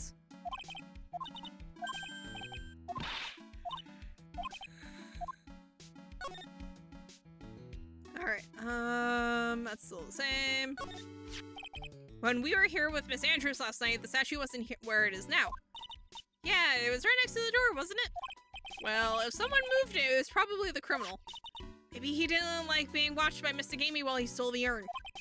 Hey, cut it out! You're giving me the creeps with that kind of talk. It looks to me like it's been dry for several days. There's something suspicious about this paint mark. The bottom left part of it is shaped oddly and it's shocking pink. I don't see how the color of the paint is in any way important.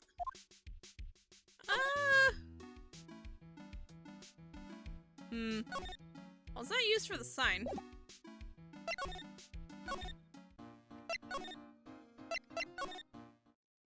He's still not here? Okay. Let's go check on Pearl then. Ah, Mr. Nick, welcome back. Oh, hey Pearl, you're back too, I see. I went and bought us a strawberry cake. I'll go make some tea to go with it. Hey, Pearl? It looks like she feels really bad about what happened at the detention center. Aww. Poor sweetheart. Mystic Maya, the tea is ready. Oh, thanks. Come on, Mr. Nick, please have some of this cake. Yeah, thanks. Pearl?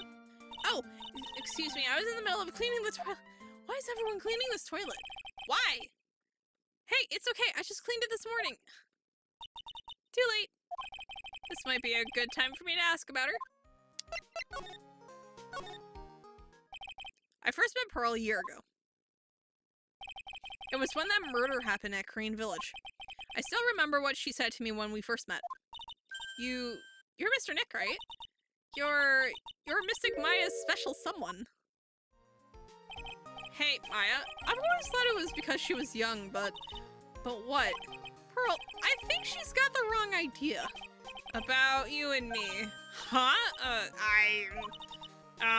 There's something you need to understand. What is it? It's kind of like a Korean Village custom, sort of. There are hardly any men in Korean Village. Okay.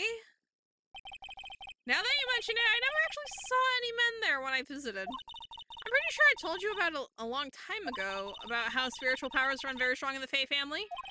Yeah, you did, and that's why you're undergoing training to be a spirit medium, right? Yeah, the thing is, only women can actually inherit the spiritual power. That's why the whole culture of Korean Village kind of revolves around its women. Well, that's understandable. Nothing wrong with that. Yeah, but because of that, there tends to be a lot of unsuccessful marriages. Oh, well, men start to feel left out after a while, and then they just start leaving. Especially if the man has a daughter. Are you saying that Pearl's father, he's gone? He left the village when she was very young. Boy, that's tough. Yeah, and she grew up seeing nothing but unhappy marriages all around her. That's why she's so sensitive to things like that. Lord! Just give everyone tragic backstories. Pearl seems to love you a lot. Well, it's because I'm her only cousin, and, well, because of the murder case last year, Pearl's mother is... oh, yeah. Yeah, she's a little busy being in jail at the moment. I remember now, Pearl's mother, Morgan Faye. She's serving a prison term in isolation right now. So you see, I'm the only family Pearl has right now. But it's the same for me, too. My mother's gone, too. That's right. She is still gone. So your mother's still missing? Yeah, and no one has any idea where she is. Where's mother? Misty Faye.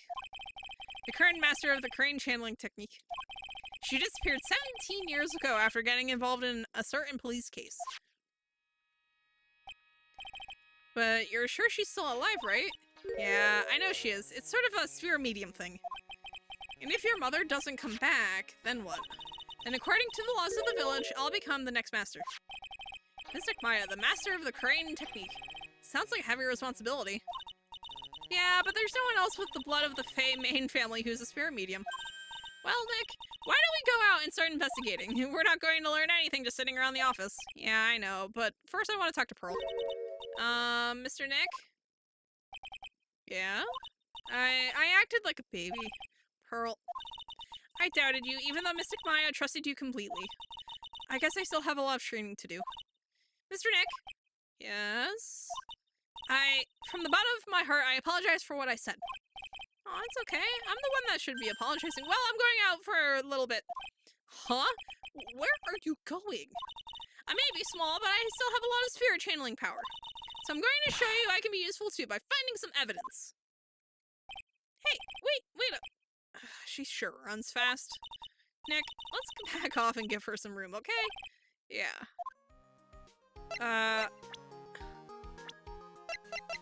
She's 9, and we're letting her just run all over LA? Okay. That is apparently what we're doing. Hey, there he is. Hey, hello. Well, how lovely it is to see you again, my dear. Welcome to my abode. Relax and soak up the atmosphere. We're actually kind of... Shh. Silence. Precisely as I expected. What is? Svari. The truth has once again been elegantly revealed to me. A lawyer and spirit medium. Am I correct? I think we've already been through this. Ha! So my estimation was correct. Svari, how truly elegant. Now then, what can I do for you? This man has lost his mind. You mentioned before that you were on guard duty all alone last night. Precisely, this is my 5th encounter with my arch enemy.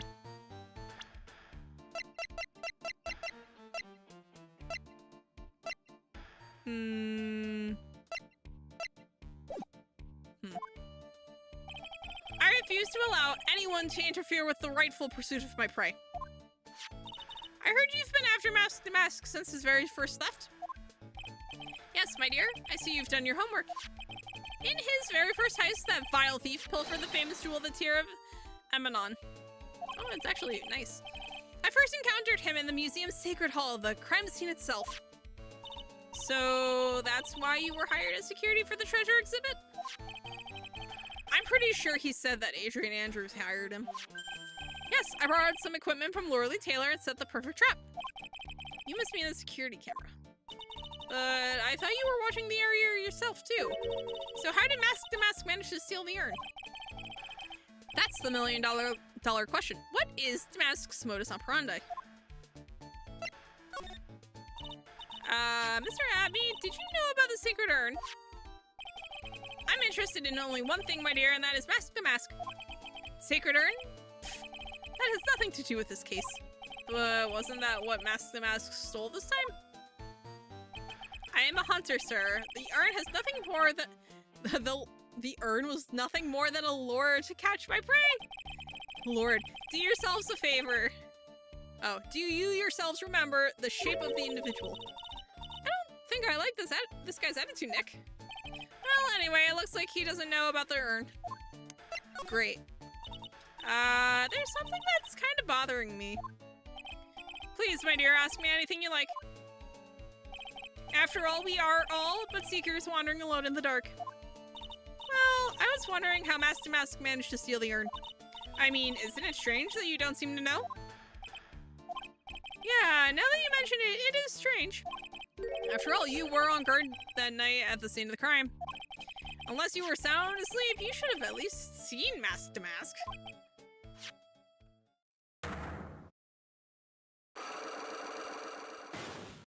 Ooh.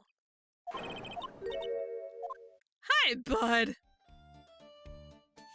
Ooh. Hey, Nick, what is this Cyclock thing? Well, your Magatama lets me see when people are keeping secrets. By breaking their mental locks, I can find out what those secrets are. What? This Magatama has that kind of power?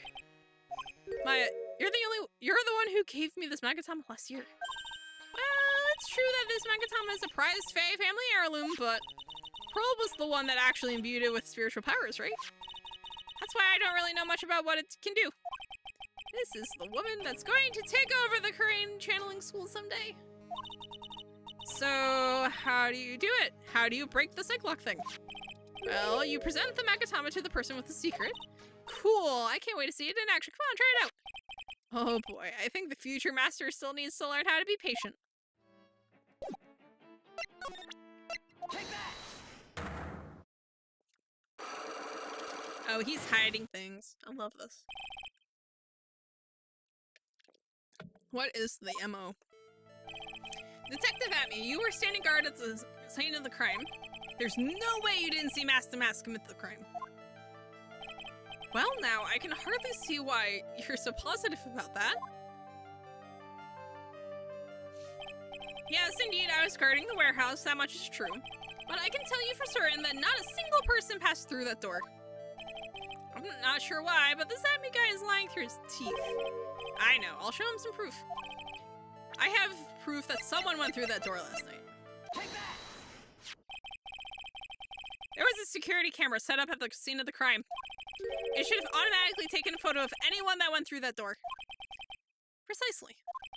I hope you don't mind, but we've already gotten our hands on the camera data. As you can see, the camera went off exactly once last night. But my monocle didn't catch anyone in its flash. It must be some kind of computer malfunction. It must be. Maybe it was your monocle that malfunctioned. What? Are you saying that I didn't do my duty properly? Detective Amy, you must have seen the thief last night. The question is, why are you trying to hide it? If he's hiding it, there must be some reason. Some reason that he desperately wants to keep hidden. And I've got just the piece of evidence that should prove it. Okay, let's suppose you didn't manage to see Mask to Mask. In that case, the reason you didn't at the time was because you were...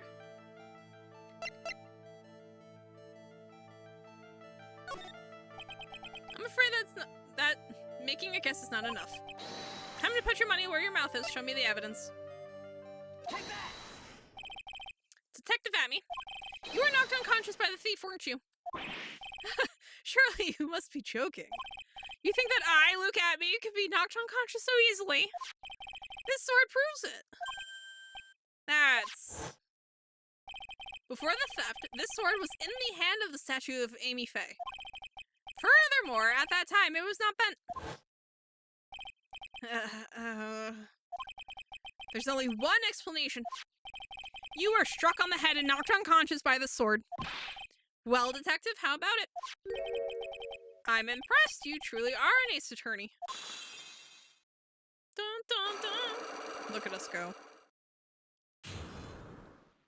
And we get our 1 pip back. Actually, no, we never lost it. I can't deny that there may be a small hint of truth in what you say. So, you were knocked down when the thief first clobbered you. Clobber? What an ugly way of saying it, but I suppose you could put it that way. The coward struck at the precise moment that I turned to look at the computer. So you never noticed that the thief had entered the warehouse? No, the coward must have wormed his way in through somewhere besides the door. Perhaps the air ducts or the sewer pipes? Then my arch nemesis struck me on the head from behind with this gruesome item here. Ouch, Mr. Amy should have his poor head examined. You can say that again. How could he have underestimated the thief that badly? Updated in the court record. Ooh. Well, it looks like we got one thing cleared up anyway. Huh? What? That Atme is the greatest ace detective in the world? No, that he never actually saw the thief. Oh, that's right. So the thief may not even be Mask to Mask. Just one moment, Sir Lawyer. The thief was unquestionably Mask to Mask. But you never actually saw him. Perhaps so, but I installed a security camera for just such a contingency. Oh. Last night, the camera went off exactly once. Behold, this is a photo of the dastardly thief taken by the security camera.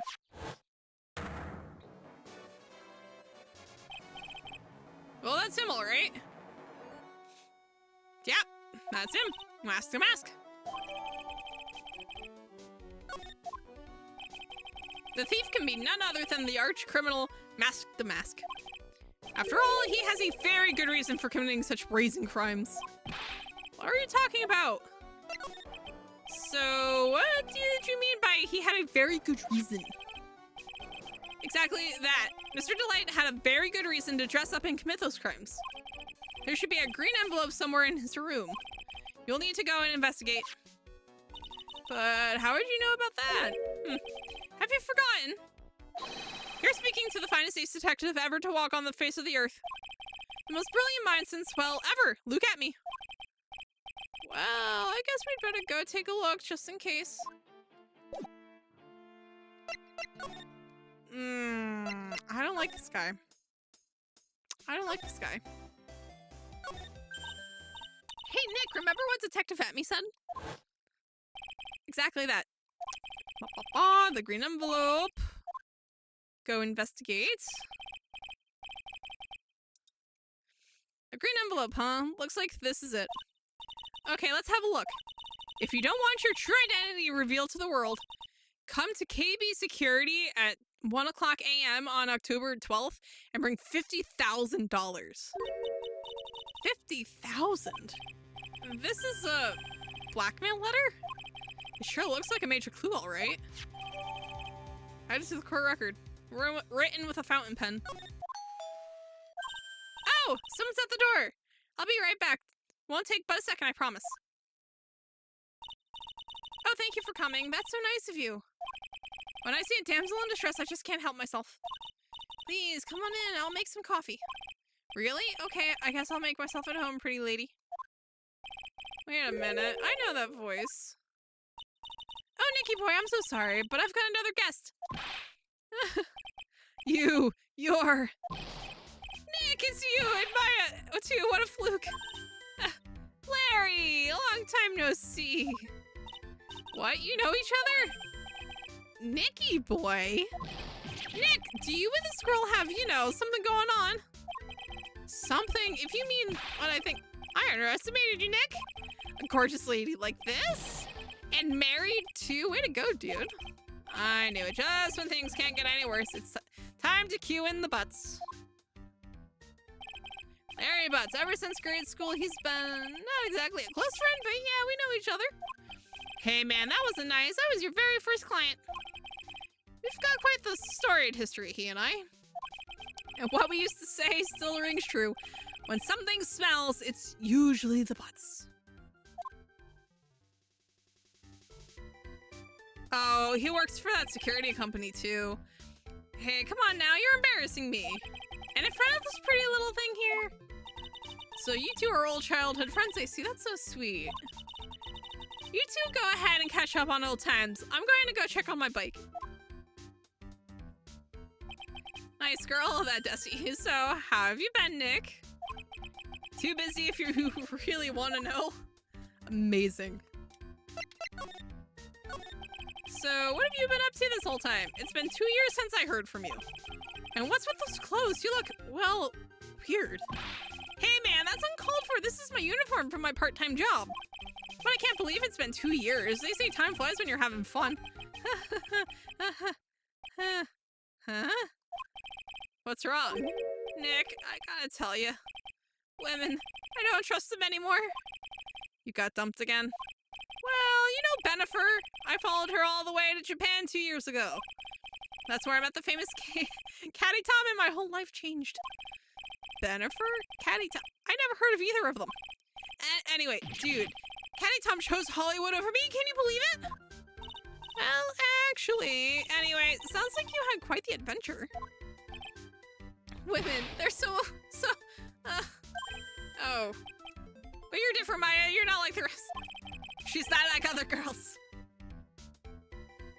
Absolutely not, Larry. Looks like he's still the same old Larry.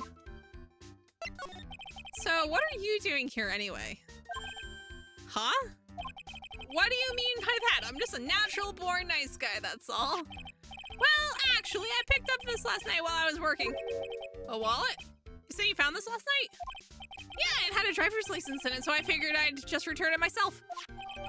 Ron's wallet. At the company building night of the crime.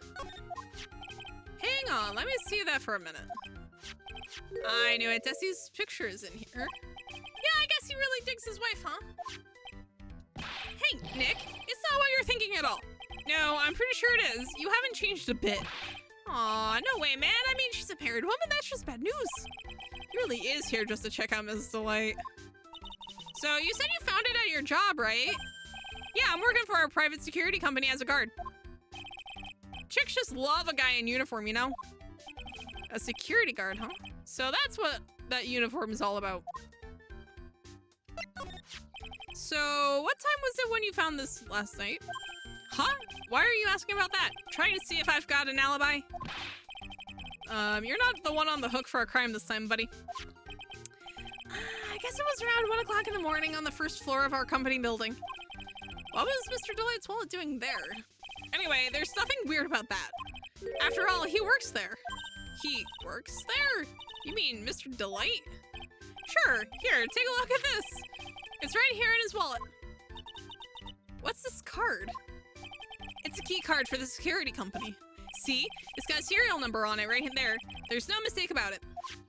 You said you were working part-time at a security company, right? That's right. Why are you making that scary face?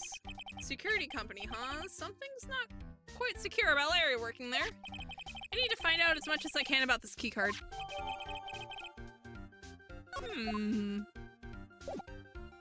Interesting.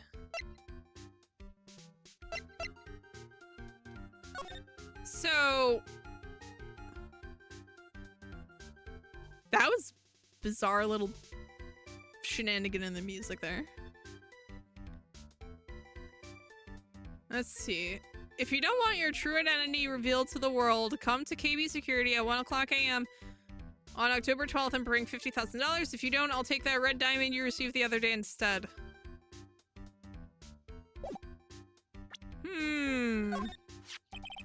Hey Larry, what about this? What? If you've got something to say, then say it already. Huh? A blackmail letter? Do you know anything about this? What? I don't know anything about Alexis, and that's the truth. Huh? What? I can't believe you do this to me. I thought you were my friend. $50,000? I don't have that kind of money. No, you don't understand. This blackmail letter was sent to Ron Delight. Whew. Man, you scared me. I almost had a heart attack, you idiot. Wait, I'm the idiot? Man, I was totally confused because it says KB Security right on the envelope.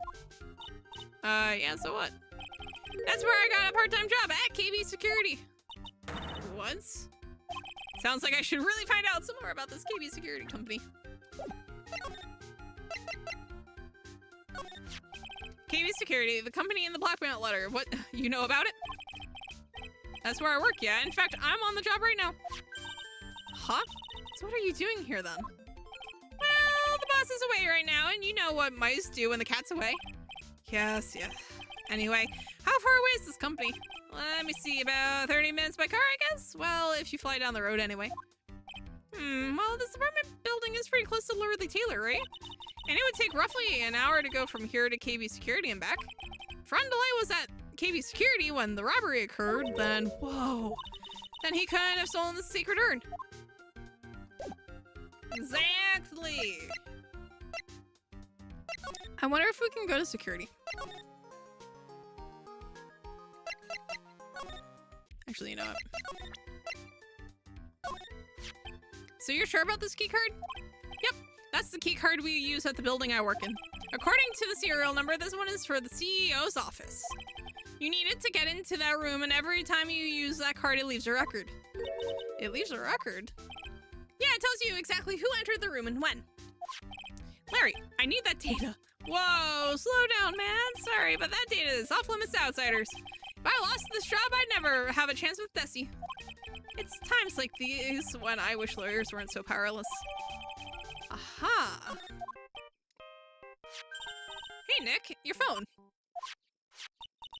Hello, is this the right residence? Ah, Pearl, where are you? I thought I'd go to Lordly Taylor to try to find some clues, but I'm afraid I've gotten lost. What? Give me that phone, Nick. Pearl, where are you right now? I was walking along and I found myself in front of that person's office. That person who? That person who doesn't act his age and always says Zavari when he's excited. Look at me, he's detective. Okay, stay right there, we're coming to get you. Alright, I'm a little scared. Alright, let's go, Maya. Wait a second, Nick. What? That phone call just now sounded like a real cute... Another one of your special friends? Say goodbye to Miss Delight for now. Say goodbye to Miss Delight for me, would you, Larry? Absolutely not, Larry. She sounds like a 9-year-old. Because that's what she is. You weirdo. Ah, Mr. Nick, Mystic Maya. Pearl. I never thought I'd see the two of you again.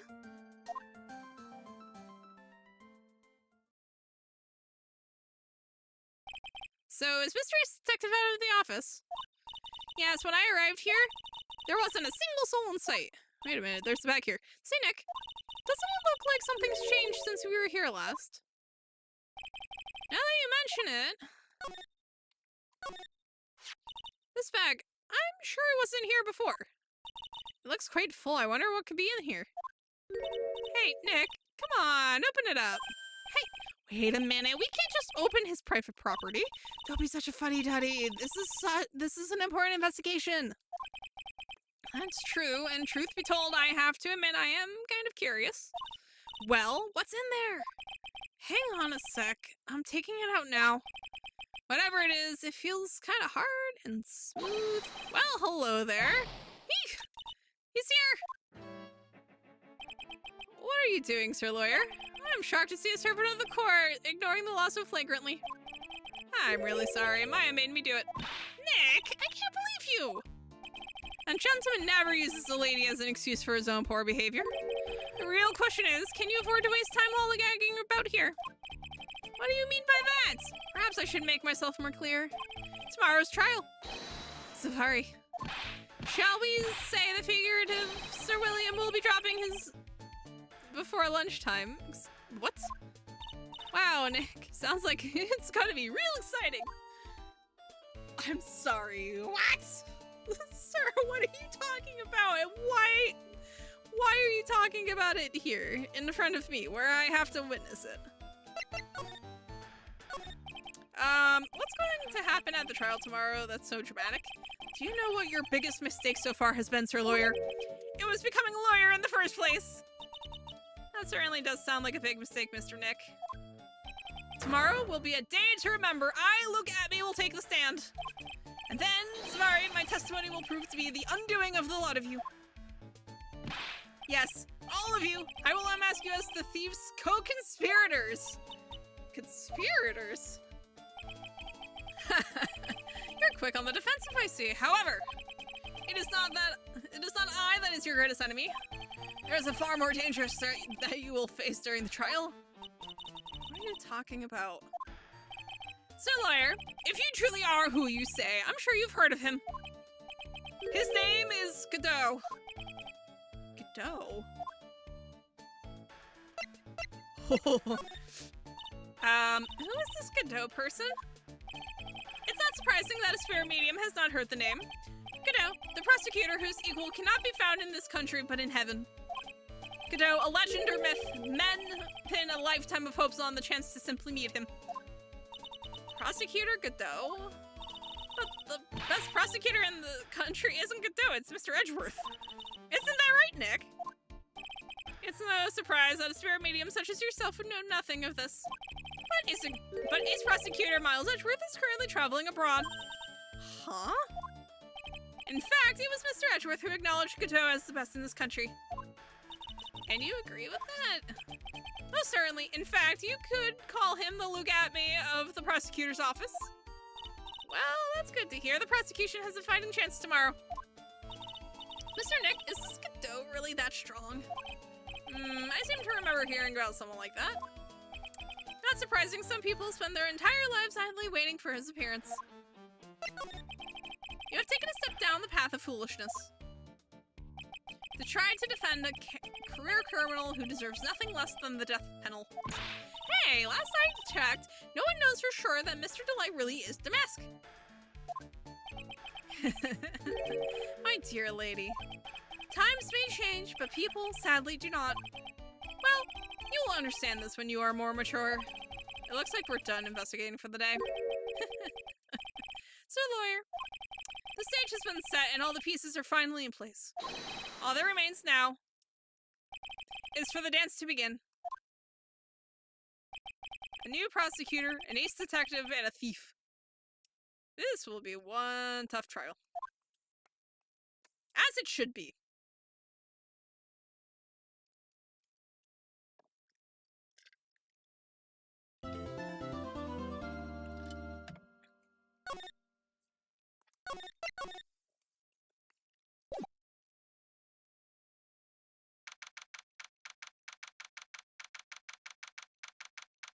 Alright, October 13th, 9:36 a.m., District Court, Defendant Lobby number 4. Hey, Nick! What is it? Is something wrong? Nah, but did you see all the people here? It's crazy. Oh, so check out the Mask to Mask glossy I bought. Oh my god. You bought this where? From the little tents in front of the courthouse. They have all sorts of things for sale. You know, I'm a sucker for this kind of stuff. Mask to mask publicity photos stuck into the court record. Come on, I'm guilty. Throw the book at me. Who's screaming like that? Oh, Mr. Wright, you made it. Yeah, I did, but it doesn't look like things are going to get any less ugly for you. Because I did it, I'm the criminal. Me. Ugh, he's at it again. I sent the calling card to Lordly Taylor, I admit it. But you don't have the sacred urn, right? Well, that's true, but that doesn't mean that I didn't commit the crime. Normally when I say, of course you didn't, I'm being sarcastic, but you... Yikes. Anyway, I admit that I'm guilty, so make sure they give me a guilty verdict, please. Oh, there you are, Ronnie. Bonjour, sweetie. Oh, Desi, honey. Bonjour. Well, actually, I don't really know why I should be speaking French to you at a time like this.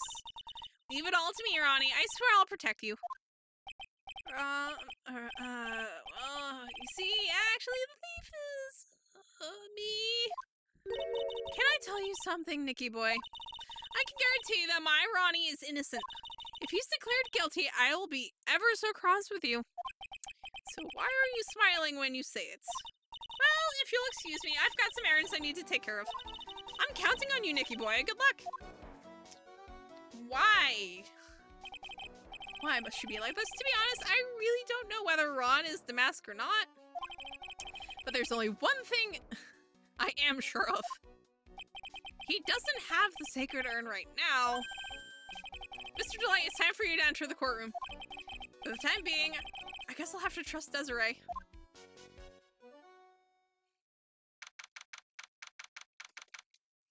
Oh boy. Oh, Gateau's the cyborg-looking dude. Oh, that's sick. I've always seen him in like memes, and I've never known who the heck he was. Oh, that's cool. Court is now in session for the trial of Mr. Ron Delight. The defense is ready, Your Honor. What about the prosecution? Are you prepared to... What a stupid question. What did you say? Fine, let me ask you then, Your Honor. Are you ready? Are you ready to pass judgment? What? No, I'm not. I will pass judgment after I hear arguments from both sides. Well, if you're not ready yourself, then you shouldn't expect others to be. That's a rule to live by. Who are you? I'm Godot. Legendary prosecutor. I've never lost a case. He's the one that Detective Amy was talking about. Yes, your reputation precedes you. What kind of cases have you dealt with so far? Ha! None. What did you say? I've never prosecuted a case before. Never? But you said you've never lost before. Exactly. I've never lost. I've never won before either. Quite arrogant for a beginner, aren't you? Even the mightiest of redwoods begin their lives as mere saplings. Yes, but a mask in a court of law? Ha! Don't you know anything? No matter the man, we all wear masks either on our faces or over our hearts. This guy is the real deal, alright, Nick. Why does it seem like all prosecutors are the real deal? So he finally meets Mr. Phoenix Trite. Nick, is he a friend of yours? No, I don't have any friends that call me Trite. Just who is this masked man? I've returned from the depths of hell to do battle with you. Well then, Prosecutor Gobbo. It's not Gobbo, it's Godot, Your Honor. In any case, please give your opening statement. Opening statement? Those things are not fit for even dogs to consume. I have only one thing to say before we start. To you, Mr. Trite. What is it? Are you familiar with the saying, a chain is only as strong as its weakest link? I wonder how much you can withstand before you and your case break in two. Well then, let's hear from the first witness. Oh, this is gonna be great. My name is... No one has asked for your name, witness. Ugh. The important thing is what you know, that's all. Start talking. We're listening. Yes, sir. Alright, witness. First, let's hear about what you know about the thief that stole the urn. Yes, sir.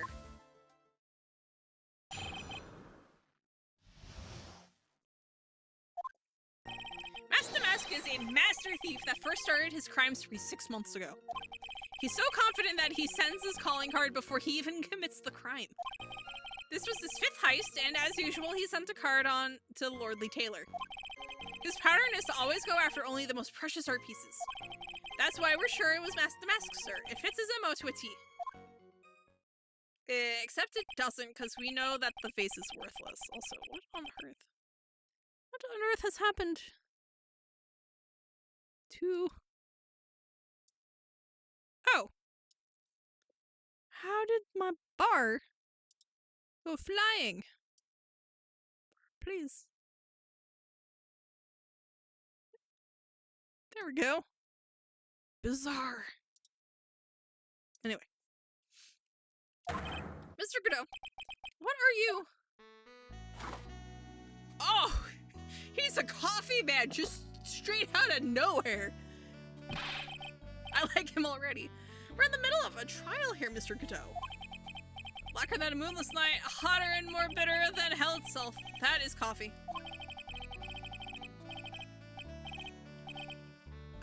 I'm sure you can grant me at least this much, Your Honor. Oh, please proceed.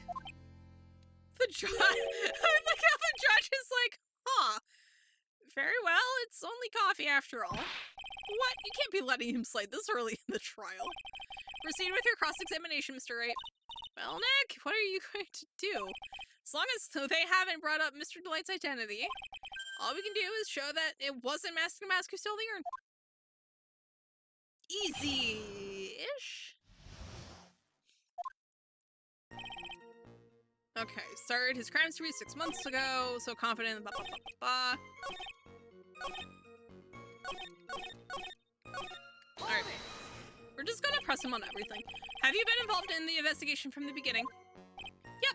Nobody knows more about the thief than me, pal. It's true. I'm a Zvari, author on thieves.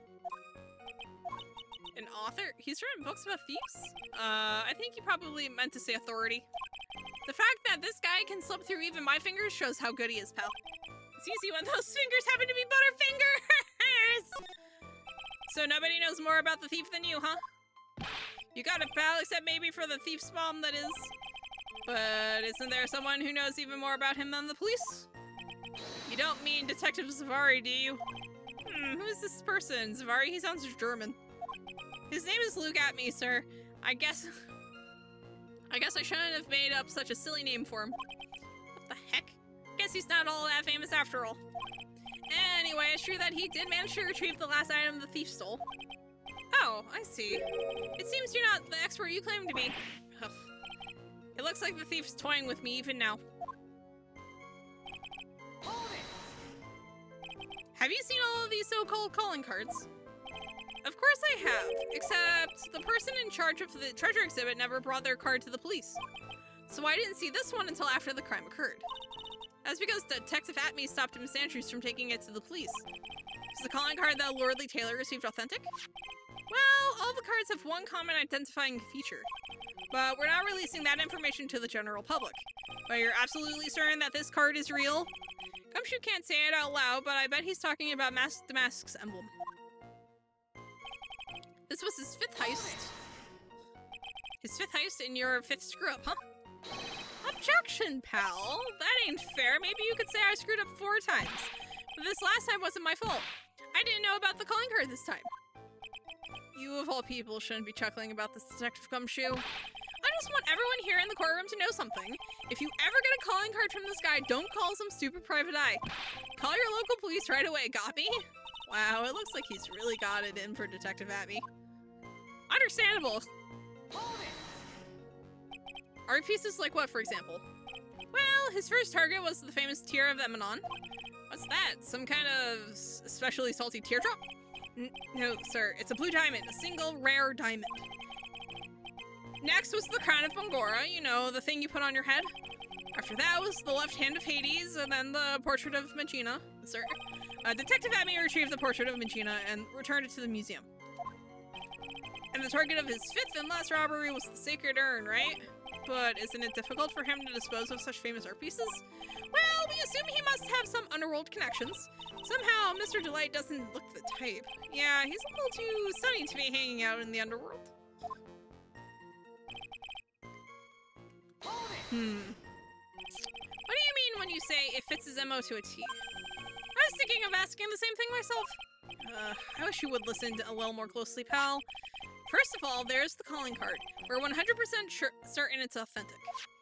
Then, there's the fact that he seems to know all about the security system. And finally, his target was an art piece. These are all part of the thief's modus operandi. And so, since this robbery seems to fit all those conditions, that's right, it means that Mask the Mask is behind it. Nick, it definitely looks like it was Mask the Mask who stole the urn. But there's no real evidence either way as to whether Ron Delight is Mask to Mask. But also, the urn hasn't turned up yet, let alone in connection to Mr. Delight himself. So even though we know it was Mask the Mask that did it, maybe for the time being I should try to show it was Mask the Mask that did it. Can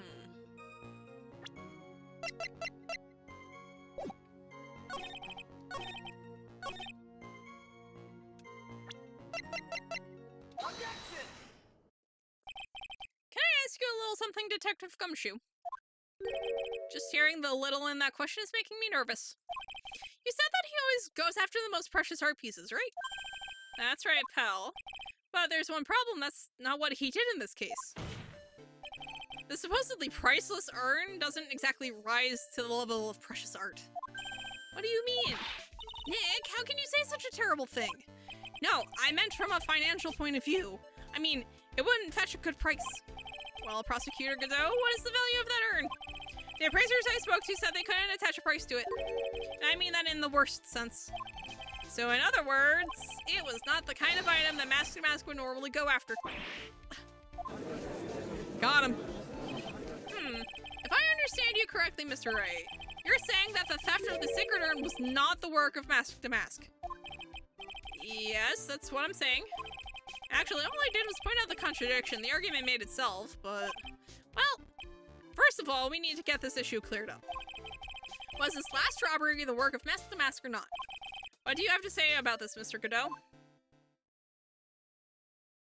I mean, it technically doesn't matter.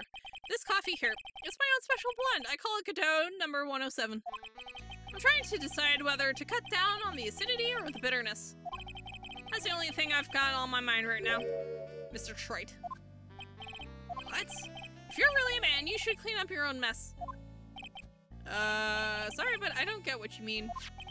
If you're saying it wasn't Mask to Mask that stole the urn, then it must be someone imitating Mask to Mask's methods. A fake. A fake Damask?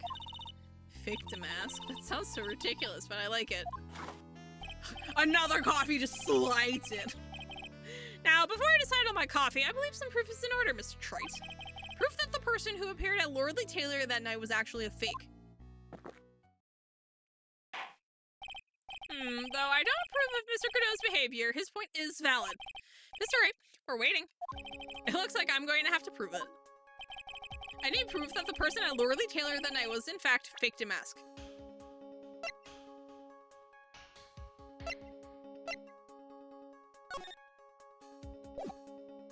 Wait. Oh, those are all... Oh, that's wild. All those, like, white circles are all holes in the sleeve. That feels wildly impractical, but whatever.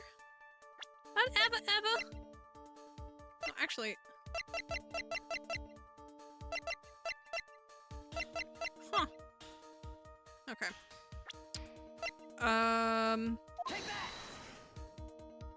What is this evidence supposed to prove? Ha! Well, it proves someone here is a fake, alright? It proves that this lawyer is a fake. Really? No. Because that shows that... Well, no, that actually just shows that our client wasn't there. When he stole the urn, his photo was taken, right? Who knows? Maybe there's something on there that shows he's a fake? Actually, yeah. Give me the...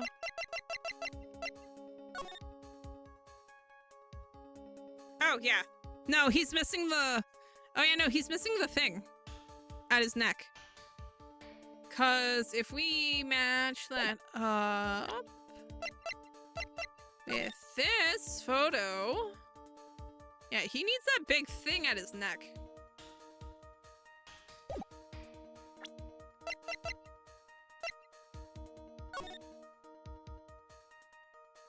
Yeah, that's it. Take that! The proof is right here. This looks like a photo taken by a security camera. But if you look closely, you'll notice something peculiar about it. Huh, well then, why don't you go ahead and show us what it is? Go on, use this pointer and show us. Bye. Take that! It's right here, of course. You mean Mask the Mask? I have here a piece of reference I would like the court to take a look at. Isn't that the publicity photo I bought this morning? The problem I have with the security camera photo is the brooch on Damask's chest. A breach? Here? Bailiff, get my steed! We need to retreat at once! A brooch, Your Honor. It's a sort-out clasp for holding one's cape on? A clasp, eh? Ah! I see now. But the mask in the security camera photo... Ah! He has no brooch! The brooch is the same as the emblem on Damask's calling card and serves as his symbol. But the thief that broke into Lordly Taylor wasn't wearing a brooch. In other words, this Master Mask is a fake. I've been fooled again. Yeah, you have. Harder! It's true, undeniably true. Detective Gumshoe, how could you have overlooked this? I'm sorry, sir. I don't know how I... A third coffee. Honestly, we should keep a tally of how many coffees Gateau goes through. Hey now. If you're gonna have a pity party, invite me too. Mr. Gateau, you deserve some blame in this too. How could you have overlooked such a large brooch? Huh. The brooch you're talking about. Do you mean this? Aha. That's Mask's brooch. Where did you find it? Well, I've always had a good nose for evidence. I got it at the crime scene. It was hidden in the shadow of a big female Buddha statue. Buddha statue? He must mean the Amy Faye statue. Why didn't you tell me about that, sir? I always put evidence away in my pocket. After all, it's the safest place for crucial evidence. Oh, this guy's one cool customer. Fourth coffee. It's a little early to be shaken up, isn't it, little lady? That friend of yours left pretty little hickeys on there, too. Hickeys? Figuratively speaking, of course. I'm referring to Rondelet's fingerprints. What? What? The defendant's fingerprints are on the brooch? Well, that's not good for us. Order in the court. Mr. Godot, let's see that brooch. I've grown attached to my metallic girlfriend here. Take good care of her. It appears to have been torn off some clothing. There's a little bit of cloth left on the back. Obviously, there must have been a bit of struggle that night at the crime scene. Uh-oh, Phoenix, we have a problem. Great. Damask's brooch added to the court record. Huh. You mess with Godot. And you get burned. Oh, God. He's been playing me like a violin. Well, Judge, I'm about ready to call my next witness. Huh? You're done with me, but I haven't proved anything yet. You've proven your own incompetence. That's good enough. That doesn't sound good at all. Bailiff, bring the next witness into the courtroom. Finally, time for the ace detective to make his appearance, huh? I hate this man. I like how we're still on fourth copy. 1 second is one drip of the coffee pot. Let's hurry it up. Shh. Silence. Now I see. It's all becoming clear. What's clear? Zavari! The truth has once again been elegantly revealed to me. What we have here is a judge and a prosecutor, a coffee maniac at that. Am I correct? Well, yes, that's right. Huh. Not bad at all. You're the first person that's ever been able to penetrate my secret veil. Well, sir prosecutor, let me introduce myself. My name is Luke Atme, ace detective and rising star illuminating the heavens. Boy, these two make a perfect pair.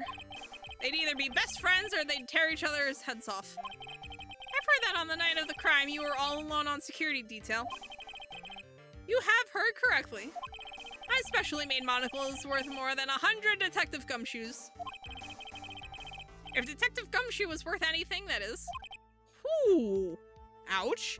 Why was this guy all by himself anyway? There must be some reason, I'm sure of it. Well then, tell us what this special monocle of yours witnessed. This man out here wearing a magnifying glass as a monocle. It's approximately 1 o'clock in the morning, just after the date changed. That's when my nemesis, the infamous Mask the Mask, dancingly descended upon me. Just as I began to turn, the coward struck a fierce blow upon my noble head.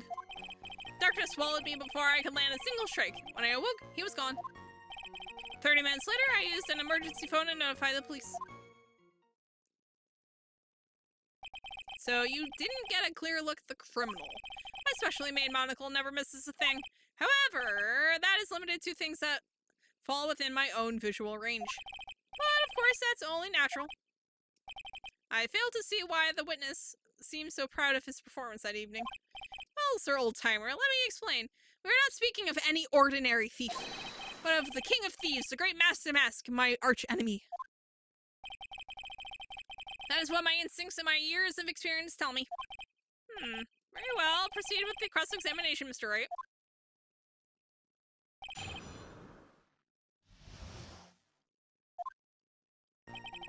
Hold it! So that would be 1 o'clock in the morning on the 12th, correct? That's an impressive deduction, Sir Lawyer.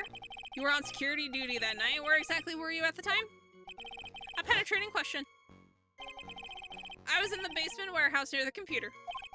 Near the computer, huh? So then you weren't trying to remain hidden, I take it? Up to this point, I have tried to remain concealed while waiting for the thief. Yeah, he said the same thing yesterday, too. Gumshoe also said that they've never spotted the thief at the crime scenes before. Precisely. That is precisely why I chose not to hide last night. I knew that by not concealing myself, I would be putting pressure on the thief. Looks like the thief was the one applying pressure on your pigeony head, that is. Amazing. In any case... Hold it! Okay. Dancingly descended from where exactly? Well, from the entrance, I suppose. Where else? So in actuality, he neither danced nor descended. Someone please save me. So how is it that you didn't notice the thief? My eyes were looking for the thief's shadow while my ears listened for his footfalls. But even so, the dastardly criminal managed to sneak up on me.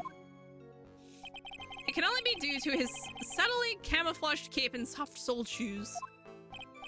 I hereby dub you a dunce. Lord!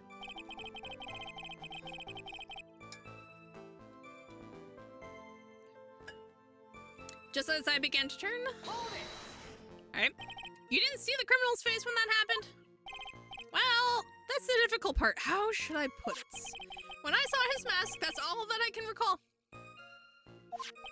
That's not very solid as far as testimony goes. However, fortunately I had my third monocle, the security camera at the ready. It captured his image perfectly. This should be sufficient, I believe. Well, as long as this photo is authentic, I don't see a problem here. Well, Mr. Godot, do you have a problem with the photo? Good. Then let's continue with the testimony.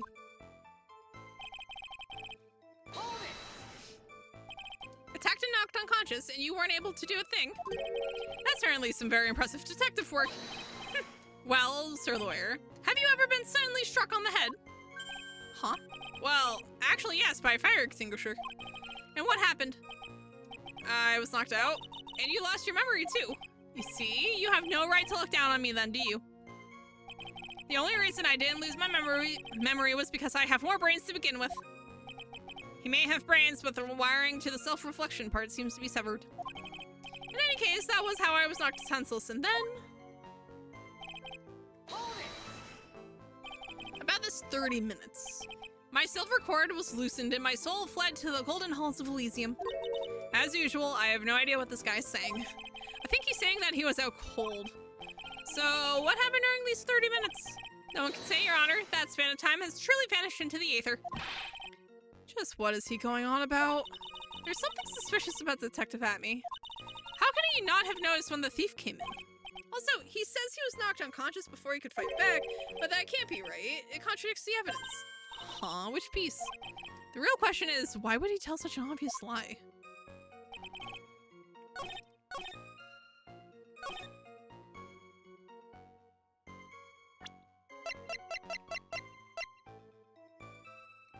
So...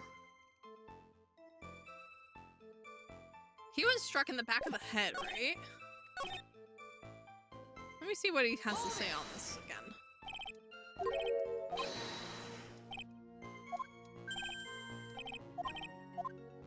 Come on.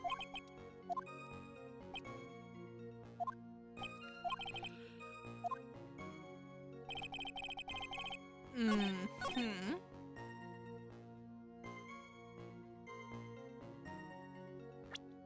Well, the problem here is that this was from the back. That's... Isn't this where he said he got... he saw the mask, right? Yeah. This is where he says he saw the mask. But if he was actually struck from behind, then he wouldn't have been able to see it. But he does have that... Actually, no. So I don't get out of the habit of safety saves.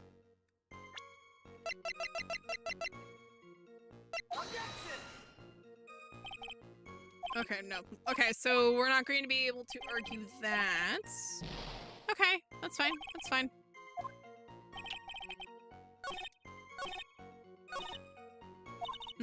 How could he not have noticed when the thief came in? Also, he says he was knocked unconscious before he could fight back, but that can't be right. It contradicts the evidence.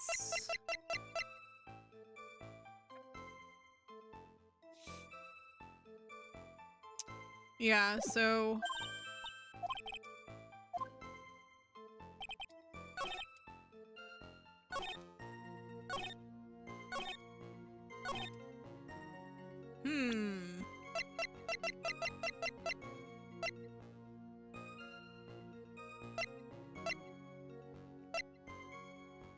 Found in the shadow of Amy Faye's statue. Looks like it was torn off some clothing.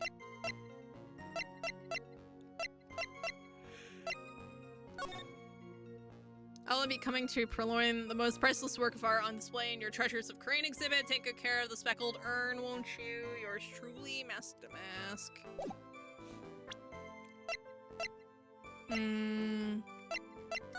It's also not speckled. It's broken.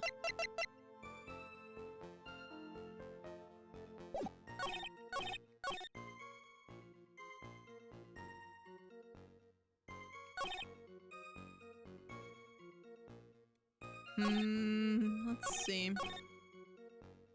Let me see what he has to say again. Penetrating question. You're the computer. Then you were trying to be hidden.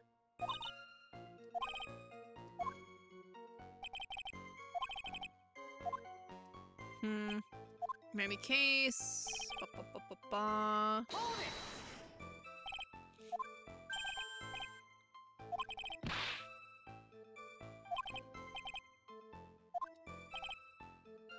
My eyes were looking for the shadow.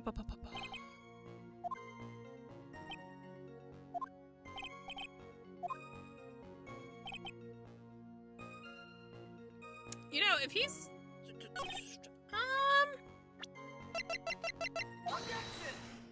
No, this is... No. Okay.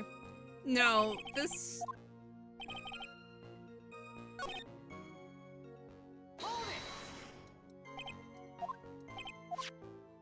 I saw this mask, that's all I can recall. That's not very solid as far as testimony goes, however. Fortunately, I had my third monocle, the security camera at the ready. Captured his image perfectly.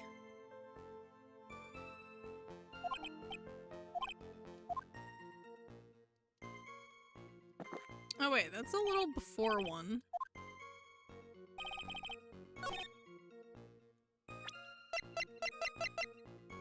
Okay, went off around 1 AM. Yeah, that's fine. Let's see.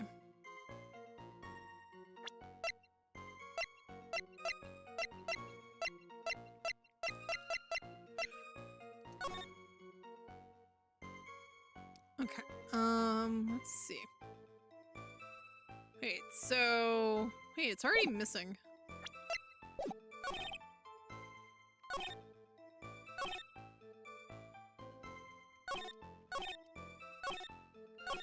Hold it! Wait a minute. Yeah, no, it's already missing. Come on. Is this the one where... No. Hold it! It's this one, right? Yeah.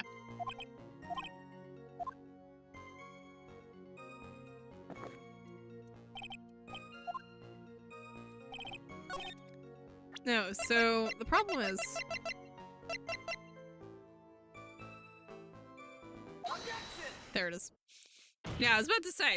Mr. Amy, could you take a look at this with that special monocle of yours? Aha! This belongs to the criminal mastermind, my arch nemesis, Mask to Mask. It is, in point of fact, Mask to Mask's brooch. It was found on the floor of the basement warehouse. I wonder how that happened. Elementary, my dear lawyer. Obviously, it wasn't glued on well enough. Not quite. It clearly shows signs of having been ripped off a piece of clothing. Ripped off? Aha!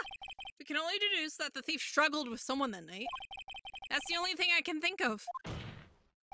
And there's only one person that was in a position to have struggled with the thief. The only person that was on security duty that night. You, Detective Atme.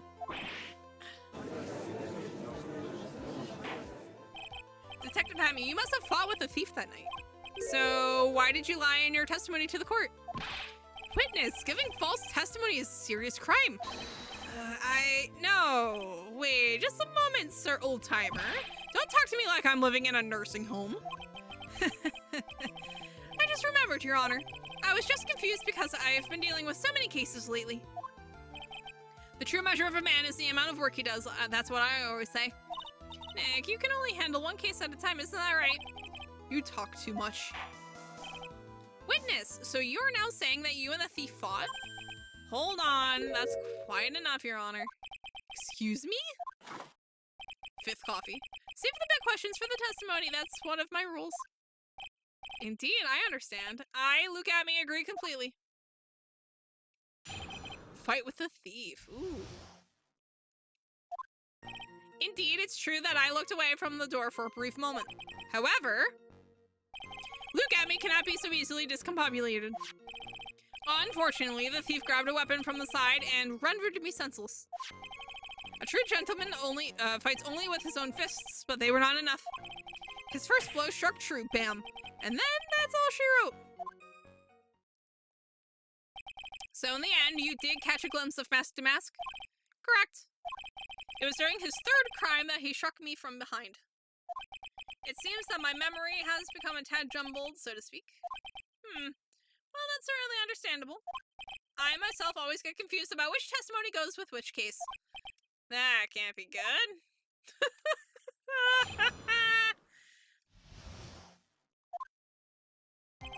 Hold it! So why did you look away from the door anyway? In addition to the camera, I have prepared a variety of other sensors as well. The alarm on one of those had gone off, so I had to check the data. That's why I went to the computer elegantly, of course. So you were momentarily vulnerable when you were working on the computer. What should I do? Should I ask for more questions? Yeah, about the sensor. What kind of sensors are you talking about? There are other places in the basement that someone could enter and exit from. There are air conditioner, dogs, sewer pipes, and a cat door as well. I hooked up heat detecting infrared and ultraviolet sensors to each of them. That's a lot of hardware. Was it all yours? Lordly Taylor Department Store was kind enough to provide the monitoring hardware. Naturally, the security camera that took the photo belongs to them as well. In other words, he couldn't have rigged the equipment, huh? Has that cleared up any doubts you had about me, Sir Lawyer? Hold it! I want to see.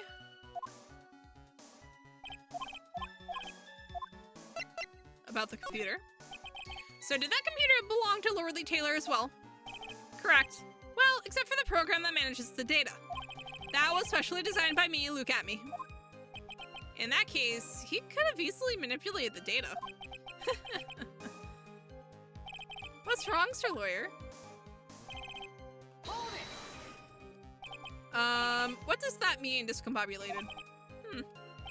Young people these days, they really irritate me. They allow perfectly good old words to die until everyone forgets what they mean. Sorry, but what exactly does it mean anyway? Now I've forgotten. What was I saying? Jeez, it's better than old people who forget what they were saying 5 seconds ago. Well, it looks like we've cleared that up. You can go on with your testimony. Okay, so that's just nothing. Hold it! What do you mean by weapon from the side? Naturally, that thief had no idea that Lugami was hiding in the area. He grabbed the sword from the statue that was standing by the door to the warehouse. Sword? You mean the sword that was all twisted like a tree branch? Correct. Fortunately for me, the blade was not sharp. Okay, so he is talking about the sword. So the thief armed himself with a sword, and what about yourself, witness? Went at him in true fisticuffs, okay? You had that much faith in your own fighting abilities? But of course, in college, I was the second in charge of the boxing club. I'm sorry if I failed to find that appropriately impressive. However, my opponent in the ring this time was my arch nemesis, Mask to Mask. This guy is a real piece of work. Hold it! Can you tell us a little more about what happened? My opponent was both powerful and vicious. He you might say he was powericious. I hate everything about that word. Powericious. Okay, good. Nick's on the same page. I assumed the at me fighting stance, but a sudden flash of light blinded me. That, of course, was checkmate. My opponent had bested me. What do I... let's see. You were blinded? Yeah. So, what was this flash of light that blinded you? I was bathed in a golden light. That seemed to come from the statue of the woman. The statue of Amy Faye, I'm guessing. Well, that wasn't very much help at all. Well, what do you think, Nick? Well, there's one thing that I'm absolutely sure of now. Yeah, what is it? This Luke at me guy, he's definitely hiding something. But why? I think I'm trying to figure out what really happened that night. And about the true nature of this detective.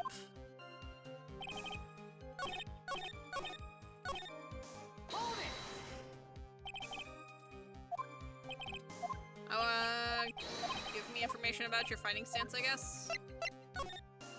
What is the at me fighting style? I'm sorry, but that's a trade secret. I really can't say anymore. But I suppose I can tell you if I absolutely must. The main thing is to put your back to the wall. That way no one can get behind you. That's it. That's the at me fighting style. Well, Mr. Ray, what about the testimony?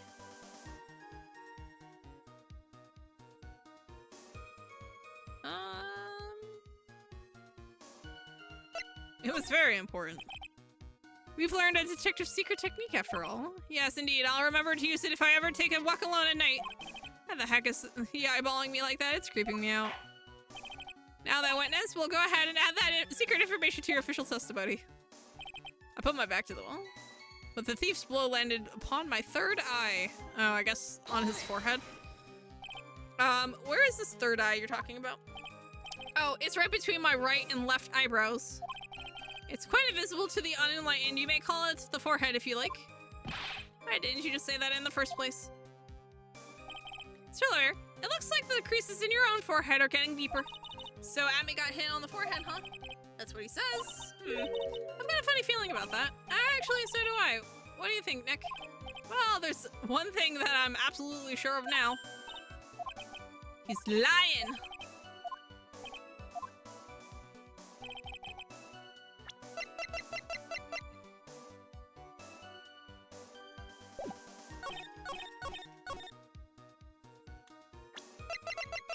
Objection! There we go. Detective Amy, your testimony is crumbling like a house of cards. What fun is this, Sir Lawyer? It is truly a pleasure to cross swords with you. And now, once again, you have thrown down the gauntlet at my armored feet. I believe this is what you said yesterday. No, the coward must have formed his way in through somewhere besides the door. Then my arch nemesis struck me on the head from behind with this gruesome item here. From behind, huh? But just now you testified that he struck you on the forehead. I hardly think you could forget where you were hit on the head. It seems I've made another mistake. Detective Amy, That's not the only strange part of your testimony. What do you mean by that? For example, the very fact that you hid the calling card from the police itself is strange. It's almost as if you were afraid they were going to help with security. Geniuses such as myself have always been misunderstood. How sad. That's wrong. Objection. Oh, why did they go like tech an announcer for him? Excuse me? To err is human, to forgive divine. Humans aren't machines, they have souls, feelings. They live, they die, they love, they hate. And yes, they even make mistakes. Objection. Hey, hold on. It's not as pretty as that. Not the coffee! Really, what is it like then? Always chase a riddle down to the end. That's one of my rules. This is it.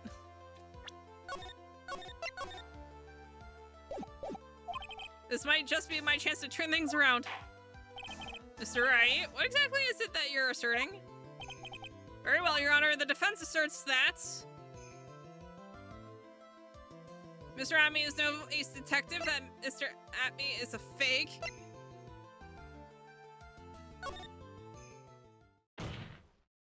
The answer is simple. It's all clear to me now. Detective Luke Atme's true identity is actually mask to mask. Ah! His reaction is beautiful. I love that. Order in the court. Mr. Wright, what is the meaning of this? There are too many unnatural parts to Mr. Atme's story. He says he was hiding at the crime scenes, which is why no one ever saw him there.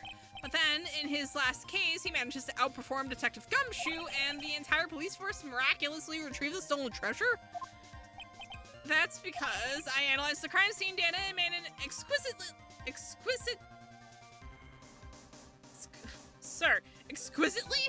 elegant deduction? Absolutely not. To English jail. I picked up clues that the police overlooked in order to arrive at a... Oh, please. The explanation is far simpler than that, Detective Atme. The truth is that you are, in fact, mask to mask. But Mr. Wright, this photo, it clearly shows mask to mask. This security camera belongs to Lordly Taylor department store. He shouldn't have been able to manipulate it. He didn't need to manipulate it. He gained access to the warehouse under the pretense of providing security. Then he simply dressed up as the thief and stole the urn. So, the ace detective is actually an ace thief? Is this true, witness?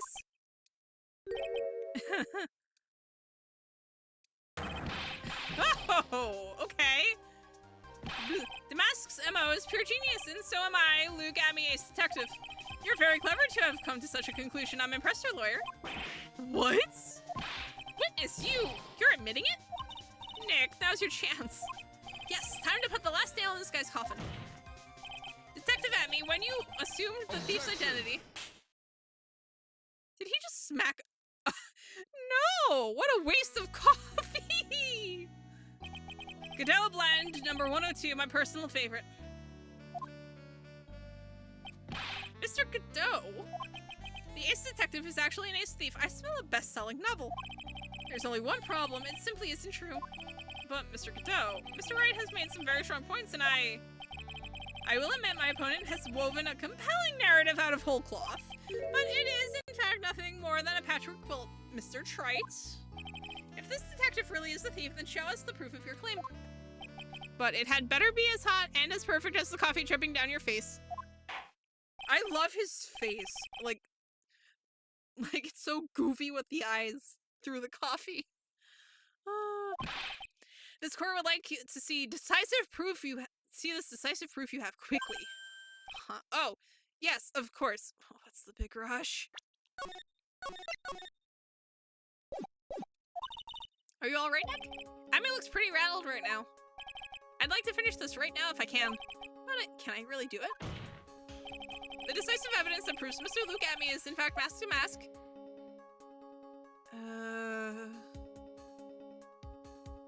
Has that to be found? Proof? Of course, I've got nothing.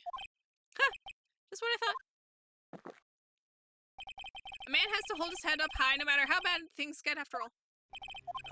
I see. I thought perhaps you had some evidence to back up your assertion. This is no good. I've got to stay on the attack. I'll never get another chance to prove that this guy is the thief. Don't give up, Nick. Think harder and try again. It's no good. I'm just not ready yet. But are you going to just give up and let us lose this? So you've come to your senses, have you, Sir Lawyer? I can't think of a counterattack at all. No, because we don't have one. Seems the cloud of suspicion surrounding this witness has lifted. Mr. Godot. There we go. Ooh, who? Hi, ma'am. Who are you? That doesn't really matter right now, does it? Miss Delight, what are you doing here? Nicky boy, the thing you've been looking for. I think I found it. You mean that bag? No, not the bag. What's in the bag? Well, that's the sacred urn. Nick, it's the urn. Wait, but it's... Wait. But it's been put back together correctly. It actually says Amy on it. And it's covered in pink paint? What the... Order. You, madam. That urn, where did you find it? You'll never believe it. It was in the office of Mr. Fancy Pants, ace detective. Look at me. Oh, Desi, you're the best. Secret urn updated in the court record. Well, how do you explain that one, Mr. Atme? Even you are going to have a hard time weaseling out of this one. Objection. Ha! Pathetic. Mr. Godot, do you have something you wish to say? Yes, Your Honor. It simply amazes me how quickly times change. In the old days, a man was to be taken at his word. It's truly sad. You're still denying that Mr. Atme was involved? Before casting aspersions at Detective Atme, consider the young lady here. Your name is Desiree. Desiree Delight, is that correct? Yes, what about it? 6 coffee. Huh, how charming. The lengths that a woman is willing to go to save her husband is truly inspiring. What are you insinuating? As the wife of the criminal, you could have discovered that stolen urn anywhere. Including the office of the good detective here. That's true. So you found the urn, what does that prove? It certainly doesn't prove where the urn was before you found it. What? I just brought it here from the detective's office. Please, madam. This town is already filled to the brim with lies. Any more could only compound the tragedy we have been witness to. You're wrong. I would never do such a thing. Miss Light, please, Nicky boy, you've got to help me talk some sense into these people. There must be some way. I've got to prove that urn was actually in the Atme Detective Agency. Well, the problem here is that if I testify about what I saw, it's like, well, Mate's my client, this is his wife, you know, we're all in it together.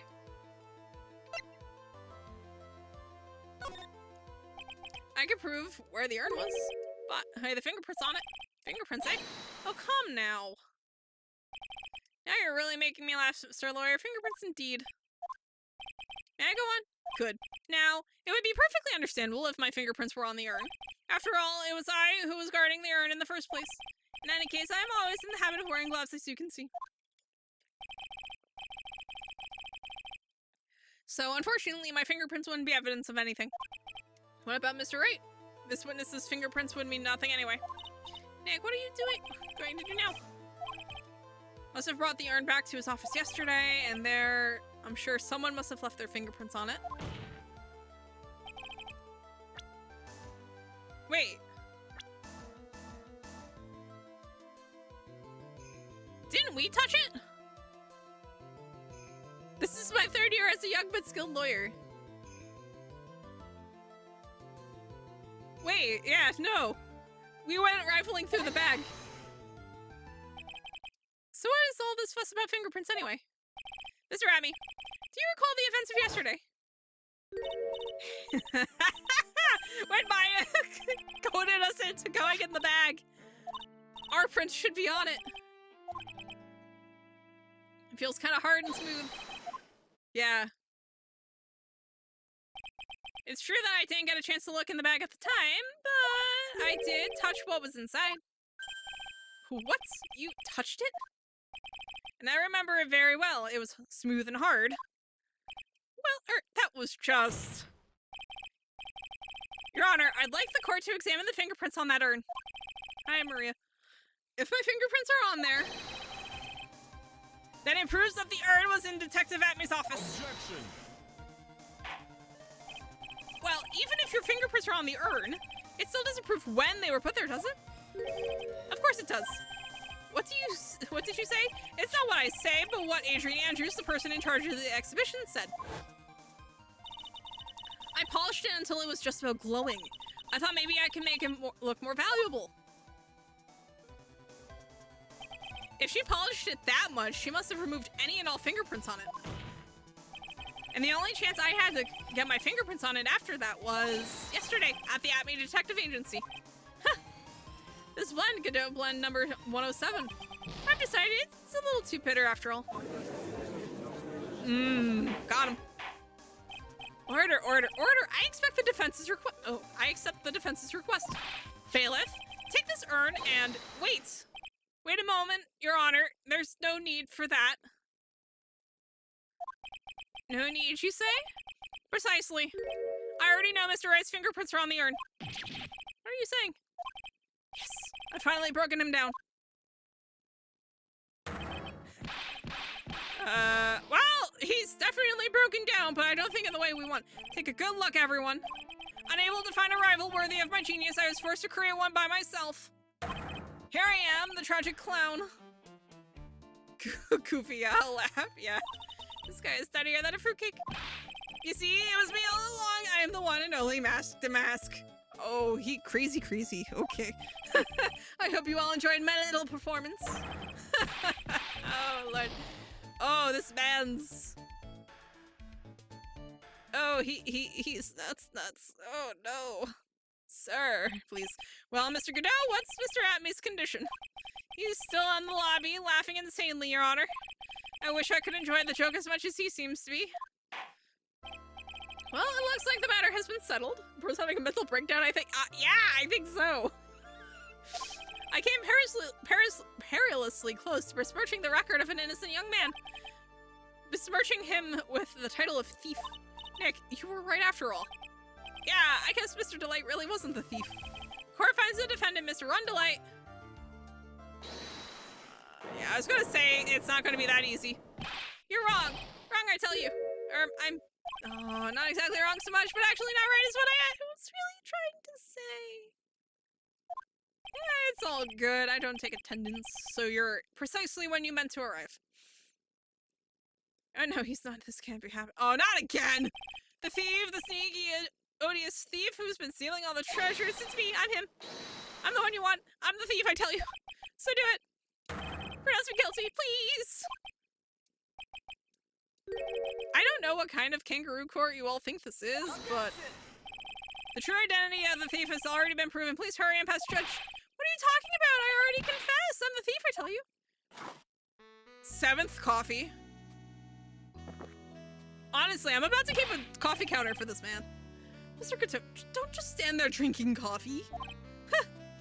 Hey there, Mr. Thief. Yes, sir.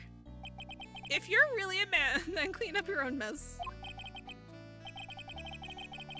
Notice how Mask to Mask had a green suit? Yeah, this... Then Ron Mask? Is that not a... What do you mean? No! He's got the colors the right direction. Then Ron is Mask? No! No, because... Well, the thing is that Ron didn't have the urn and didn't know where it went. So, unless this is pulling a shenanigan where it's actually Ron and I think he's mentally... Yeah, no. The thing with Ron is that he's a fan of Gentlemen Thieves. So he kind of latches on to all of them. So, like, because in his quote-unquote hideout, aka the apartment he shares with his wife, there's like a book, there's like a stack of books on different like gentlemen thieves throughout history. And they're full of notes for things, for like, parts of them that he should like take for himself. And his place is filled with, like, mask-to-mask stuff. Including a balloon wearing a tape recorder that plays, some bit about the crown that, Mask stole as his third heist, I think it was? Second or third heist? So, no, May is basically, and even his wife is like, oh yeah, no, he's very prone to, like, thinking he's people he isn't. At least as far as the, you know, gentleman sleuths go. So basically, he thinks he has convinced himself that he is Mask to Mask and that he has stolen the urn and done all of the other heists. If Atme was Mask to Mask, that's got me wondering, how did his nose fit behind the mask? Well, I mean, it could also just be a prosthetic nose that he wears, like, as quote-unquote himself. If you are Mask to Mask, then prove it. That's what it means. Yes, sir, I'll be happy to. He says he'll be happy to, Nick. It's kind of cute. He's 100% committed to his fantasy. Good boy, just remember one thing. A boy only gets one chance in his life to become a man.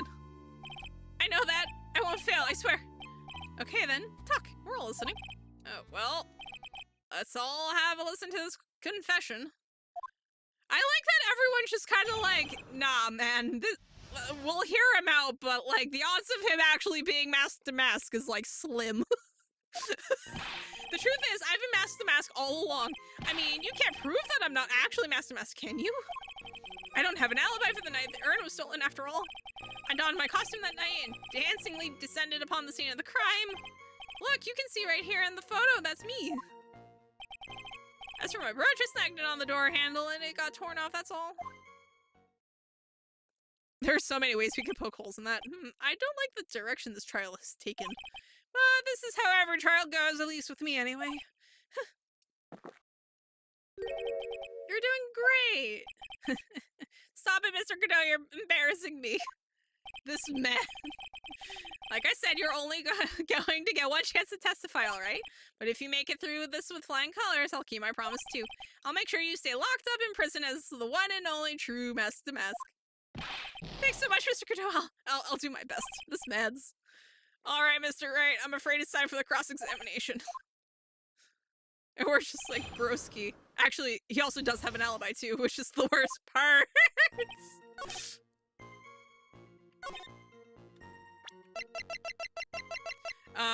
And that's going to be, yeah. Mr. Delight, this wallet belongs to you, correct? Ah, yes, it does. I had lost it somewhere. Mr. Wright, when you find a wallet, you should report it to the police right away. No, you don't understand. This is an important piece of evidence. Evidence? Mr. Delight, when did you first notice that you'd lost your wallet? Let's see. I think it was on the night of the crime. But I know I still had it when Desi and I went out for dinner. This wallet was found at approximately 1 o'clock a.m. at KB Security Headquarters. What? Surely you're not serious. Yes, I am serious. This proves that Mr. Delight was, in fact, at KB Security that night. No! I have never seen someone so mad to be proven innocent. So if the defendant was at KB Security at 1 o'clock in the morning, then that proves that he has a watertight alibi. No. Furthermore, considering the distance between Lordly Taylor and KB Security, it would have taken 30 minutes to get there by car, according to Larry anyway. Well, Mr. Godot, do you have anything to say? And stop drinking that coffee! Come on, Mr. Thief. Don't let this guy beat you. Tell him why he's wrong. You're right. You're the only one who calls me thief, Mr. Godot. Alright, I'll try. I'll do it, I will. He's really got Mr. Delight all worked up. Yeah, he's like a kid at his first day of school. Look, it's just ridiculous. Why would I have to drop my wallet at KB Security? Someone must have planted it there to make it look like I was there, not at the heist. Planted it there? He's really reaching now. Mr. Light, you probably dropped your wallet when you took it out to use this, didn't you? The key card to KB Security CEO's office. No! was a pretty good try, Mr. Trey. Unfortunately, you've overlooked one small thing. What? Motive, of course. Why would this thief go to KB security in the middle of the night anyway? Well, Mr. Wright, it looks like you need some more evidence after all. Ugh, this stupid kid. Now then, let's see your evidence. The evidence that shows... Take that! Mr. Delight, I believe you've seen this before, correct? That's... What is it? A blackmail letter. That's what it looks like from the contents. Blackmail? Yes, basically it says bring $50,000. That certainly sounds like blackmail, all right. At the time of the theft, Mr. Delay was dealing with the blackmailer himself. In KB Security CEO office, a full half hour away from the scene of the crime. Coffee 8? This man's... Sir, that is too much caffeine. There's no way this man is drinking decaf. Order. So when the theft of the urn occurred, the defendant was at KB Security? It looks like a perfect case for the defense. Objection. You may see it as a perfect case, Judge, but to me...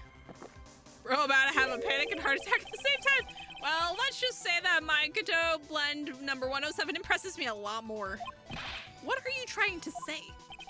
You say the thief is being blackmailed by the CEO of a security company, but did you actually investigate the CEO at all? Huh? Well, no, I guess not. Accusing a man of blackmail with no proof? Not sure what I think of that.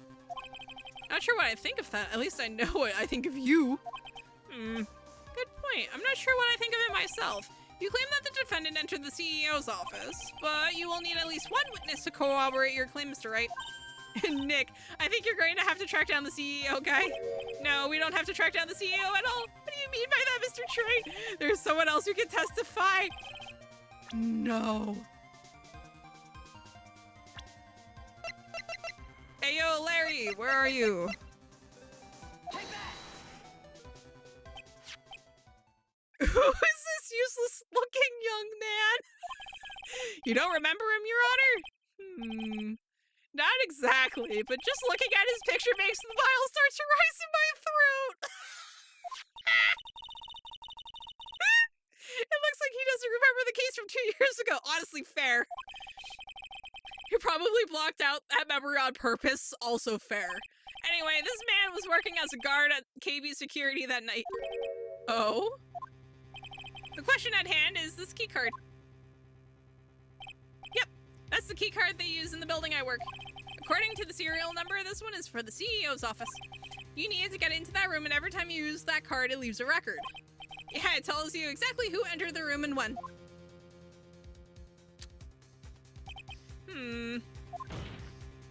As you can see, there's no need to investigate the CEO of KB Security. You should be able to discover the truth simply by analyzing this keycard's data. That's what, like coffee 9? As he just spits his coffee. Honestly, I love Godot's design. It's so bizarre, but it's also so normal. Easy trash, yeah. Well, Mr. Godot, the name of the CEO of KB Security is Kane Bullard. I was unable to contact him directly, but I got the keycard data. Here. So what does it show? Each key card has its own serial number, and they leave detailed records of their use. According to this data, this card was used at 1 a.m. on the morning of the crime. Aha! But that means it can't be Mr. Delay dressed as Master Damask in this photo. It looks like you're right. 2 minutes isn't even enough time to brew a cup of joe. So then... 10? Sir, Ron Delay was clearly in the office of KB Security CEO at the time of the crime. The prosecutor's office is ready to admit that fact. Therefore, it's impossible for the defendant to be Master Mask. Good job, you did it, Nick. Kane Bullard is dead. Imagine. I came perilously close to besmirching the record of an innocent young man, besmirching him with the title of thief. What's wrong, Your Honor? I'm ready to pass judgment, but before I do that, do you have any further objections? No, Your Honor. Very well. The court finds the defendant, Mr. Ron Delights. Please. Yes! Now stay that way. Stay. Stay. Stay. Court is now adjourned.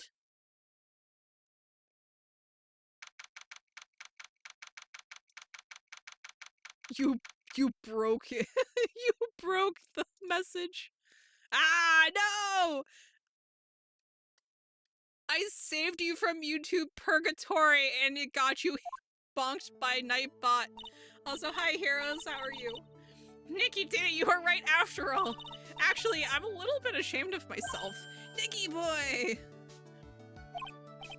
Oh, Miss Delight. I knew you could do it. I believed in you all along, Nikki boy. I don't know how I can ever repay you. Aw, shucks. Thanks, Miss Delight. I just know I'm blushing. Congratulations, Mr. Nick. Oh, Pearl. I've got a bad feeling about this. Gasp. Who is this woman? Oh, she's nobody. She's just you're blushing. How dare you do this in front of Mystic Maya? By the way, there's a game called Attorney Online. It's Ace Attorney, but real players play the character. Bro, what? Now, where's the trial twist? I'm afraid. You should be ashamed of yourself. She just goes and smacks me. She slapped me. Pearl. This woman is Miss Desiree Delight. She's our client's wife. Mr. Nick. Yes? You're even worse than I thought. Going behind the back of your own client. I'm watching this. That's cool. Pay attention. I was gonna say pay attention, but it's June. Unless you're going year round, there's no point. Pearl, I'm about to no! She's 9! Cutters, and all she's seen is like bad relationships. Leave her alone. I'll never forgive you. Ow, a double slap. Well, anyway, all's well that ends well, right? We got the sacred urn back. The thief has been caught. You're so right, and it's all thanks to Icky Boy here. But actually, it was you, Miss Delight, that brought us our urn back. Thank you from the bottom of my heart. Oh, please, you're embarrassing me. If we won the case, then why does this guy still look so glum? But I am the thief. Actually, what's the point now? What is it, honey? I did my best for you, Ronnie. I know that, and I appreciate it, Desi, but the thing is... Come on, give the kid some time. Hi, Godot! You just got a little touch of the blues. You know about feeling blue, right, amigo? Mr. Godot, what are you doing here? Oh, come on. I just came here to say thanks to my newest buddy, you, Mr. Trey. Maybe you should learn my name before you call me buddy. Well, playtime is over. Huh? Early this morning, the body of Kane Bullard was discovered.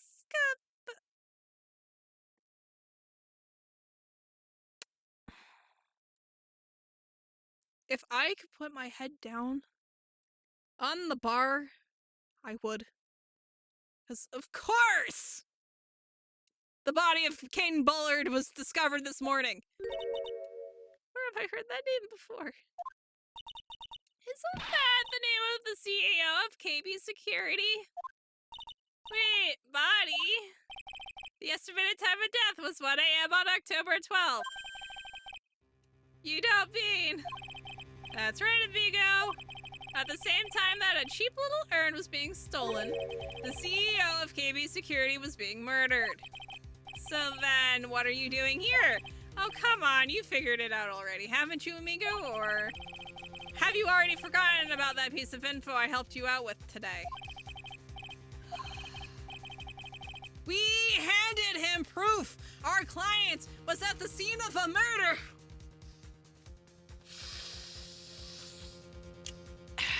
No, absolutely not. Ron DeLay was in the CEO's office, the scene of the murder. After getting that blackmail letter, he must have been imbued with utter rage. How dare you put a coffee pun in there, sir? What are you saying? Imbued with rage? Come on, don't tell me you didn't know. Ron DeLay was once an employee of KB Security. He was a professional security guard, an employee of KB Security. It looks like the alibi that saved him from being convicted as a thief is going to be the noose that gets him hanged. Kind of an anti-alibi. No way. I hate everything. He can't be the thief because he was at the murder scene when the murder occurred. No, that's a lie. It can't be true. Oh, but I am a thief, I tell you. Rondelite, you're going back to prison again. This time the charge is much more serious. This time you'll be tried for murder. Oh, this is impossible. I'm looking forward to another exciting showdown, Mr. Trite. Oh, you and I aren't through with each other yet. Surely you won't back down from a challenge. You've never been a coward. Mr. Nick, is there something personal between you two? I've returned from the depths of hell to do battle with you. At least let me have some fun while I'm here. This guy, who the heck is he? He may be quiet, but he's the most dangerous enemy I've ever faced. Well then, time to say goodbye to Mr. Delight.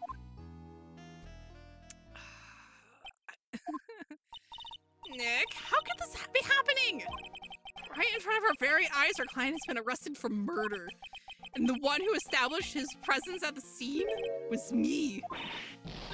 Ronnie! Ma'am, calm down. That is not going to get your husband back. Arrested for murder on the very same day he's declared innocent of larceny. What the heck's going to happen next? So, hey, Wood, thanks for jinxing it, by the way.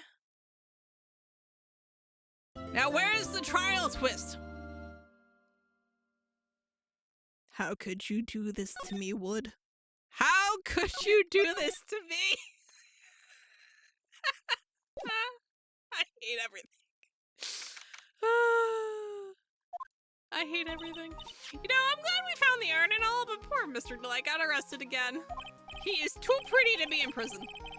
Well, supposedly Mr. Delight was in the CEO's office when the murder occurred. No way, Jose, I don't buy it.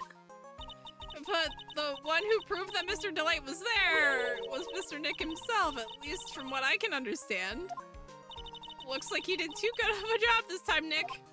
Well, how about we get started looking into the KB security murder? I think I'm going to head back to Korean Village for a little while, if that's all right. Sure, but why? I'm going to bring the sacred urn back and have some people take a look at it. Oh, that's a good idea. I think I'll go with... No, Mr. Quiet, you should stay here. I want you two to spend some special quality time together, full of love and happiness. Pearl is so caught up in her fantasy, she forgot there's a murder to solve. Sacred urn given back to Pearl. Now remember, no fighting, okay? She's gone. Okay, Nick, time to get going on this murder investigation. My God, I hate everything. How do we get there? Okay, let's try here. I already told you it's not me. A sad, pitiful whine that tapers into silence. Sounds like they're interrogating Mr. Delight right now. And we don't have enough time as it is. Yeah, well, I guess the police are just going crazy just like we are. Yesterday they thought he was just a thief and now they got a murder case on their hands?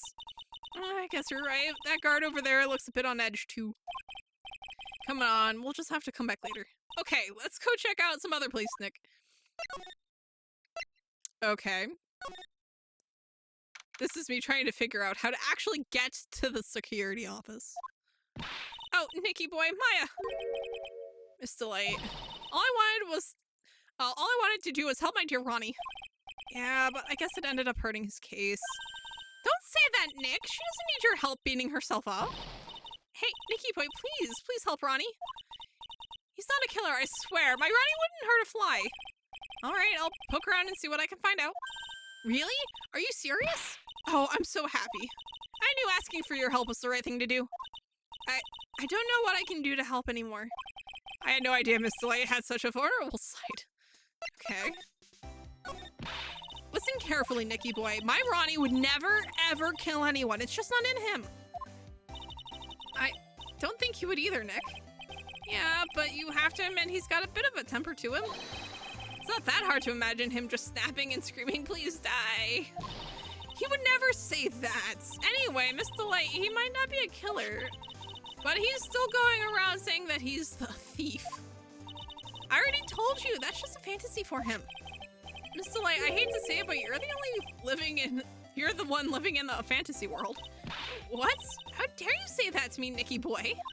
I I know everything about my Ronnie. We don't have any secrets between us. Ronnie isn't the thieving type. He's so honest that he wouldn't even sneak a nap. He's so honest that he wouldn't even steal a glance. A thief? The very idea. I guess I just don't get it. Huh? Get what? I just can't understand how they can be so different and yet be such a happy couple. Yeah, they sure are different.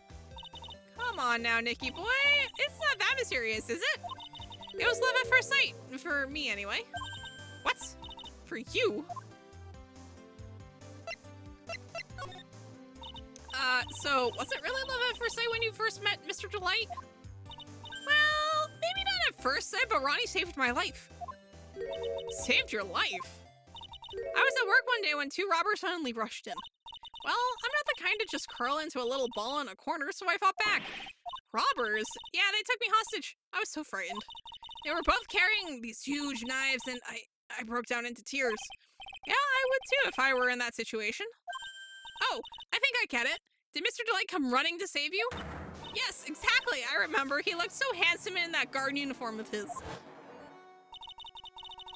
He went right up to those two knife-wielding robbers and screamed in their faces. Please stop it! And he screamed. I could see the robbers' faces turn pale. That high-pitched shriek of his does have a surprisingly strong effect on people. Then, crying and swinging his arms like crazy, he attacked the two robbers. All by himself. He came to save me, a total stranger, all by himself. He was so scared that he was crying and shaking, but he was still risked his life for me. Wow, that's a great story. Yep. He may not look it, but in a tough situation, there's no one better. That's why I fell in love with him like I did. That's so romantic. I'd fall in love too, I'd guess. Nick, I hope you'll do the same for me if I ever get taken hostage. With Maya, that possibility always seems to loom in the not-so-distant future.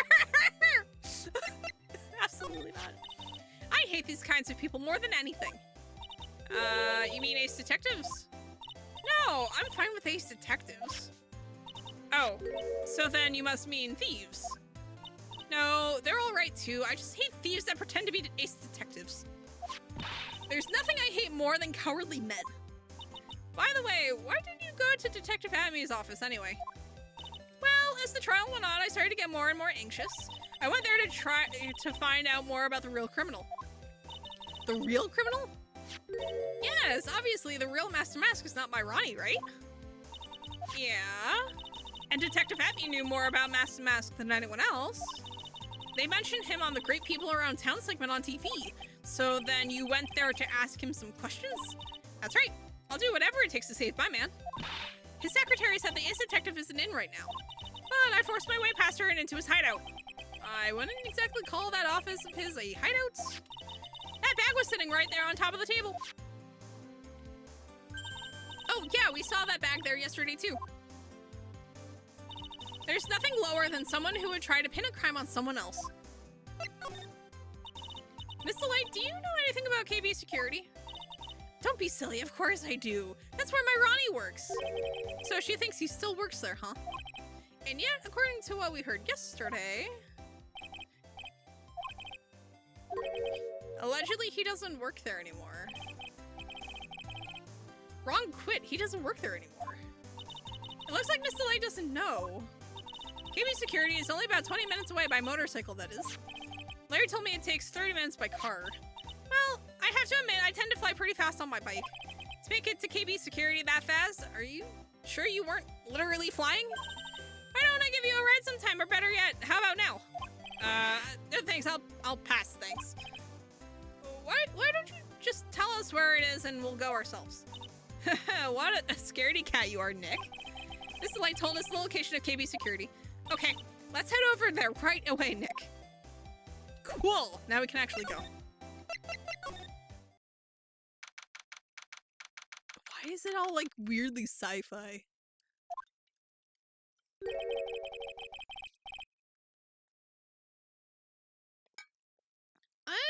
I'm sorry, but is that chalk outline sticking out from the safe?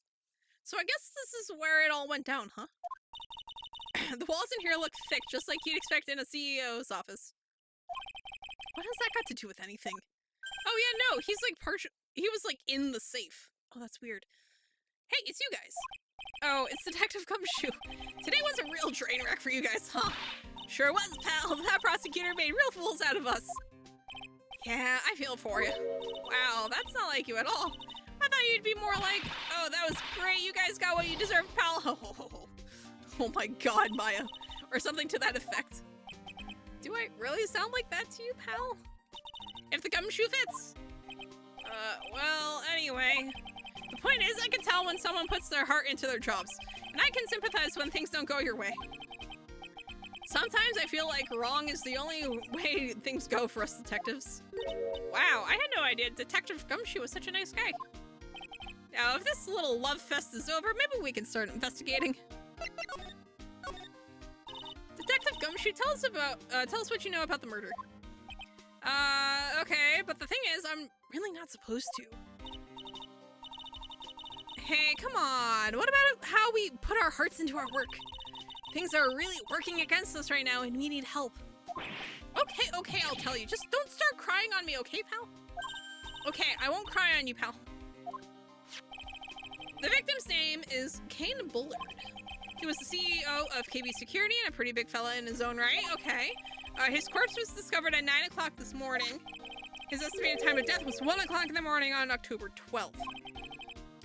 Cause of death was blunt force trauma to the head, probably an object in this room. It happened at exactly the same time that Mask to Mask was stealing the urn, huh?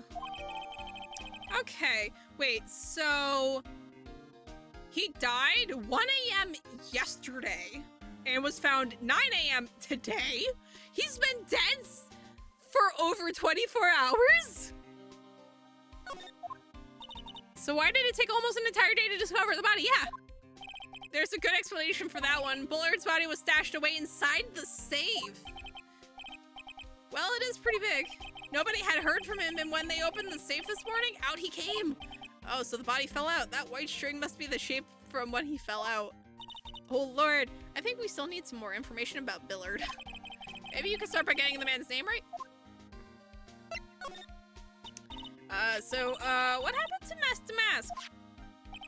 He's at the detention center screaming like a madman. Investigate me again! He keeps yelling. No, I didn't mean him. He's not the real thief anyway, right? Oh, you mean that detective at me? Oh, that was great. That guy got what he deserved. Now that's the detective I know and love. Think about it. Atme was always around when calling cards showed up, but he always mysteriously disappeared when the heists took place. I was hiding at the crime scene. Yeah, right. That's the lamest thing I've ever heard. That's how you just knew he was the thief. I'll explain how he was able to retrieve the stolen item he keeps bragging about. Yeah, he just did that to make himself look like a great detective, that's all. But there's this one thing I can't figure out about his first heist. His first heist? Yeah, the Terror of Emanon case? There was a witness on that one. A witness? Here, I saved the newspaper clipping. Since the thief is already under arrest, you guys can keep it. The gem and the thief stolen. Hey, this guard here. Haven't I seen him somewhere before? It's pretty small, so it's kind of hard to see, but now that she mentions it...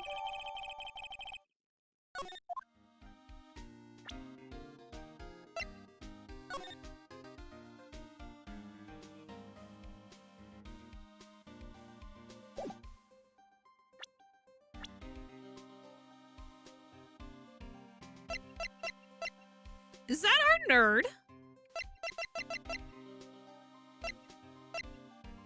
Cause it's either her with like short hair or it's Ron. And it's hard to tell with the hat and how like far and like the lighting on the shot.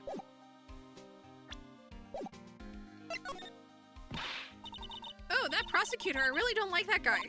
The way he used our own evidence to do that to Mr. Delight? Yeah, I think he did it that way just because he knew it'd hurt more. That's what my gut tells me anyway. So who is that Java-addicted masked maniac anyway? Prosecutor Godot? He's quite the enigma, huh? The thing is, pal, I never even heard of the guy before. He just showed up one day at the prosecutor's office. Came out of nowhere. That's right, he said his first case, this was his first case as a prosecutor. It's true, according to the records, anyway, but... No, he's an amateur. He's a nice man in court, a maverick that gives me goosebumps. Goosebumps? You? Yeah, I knew something was off about him, so I asked around. Nobody would talk to me. They all just turned the other way. Where did Detective Gumshoe? I had no idea you were so unpopular. No, that's not what I meant. That dope guy acts like he knows me and has a grudge against me. I get the feeling he's hiding some kind of dark secret. Yeah, what is his deal? What? Tell me about this, sir. This was his first heist, and I guess I underestimated him. I was sure I was going to get him, so I was careless and lost the info on the witness. By witness, do you mean the guard in this photo? Yeah, he and the detective worked together to try catching Mask to Mask. But he got away anyway, huh? That guard, I got the weird feeling that I've seen him around lately. Interesting.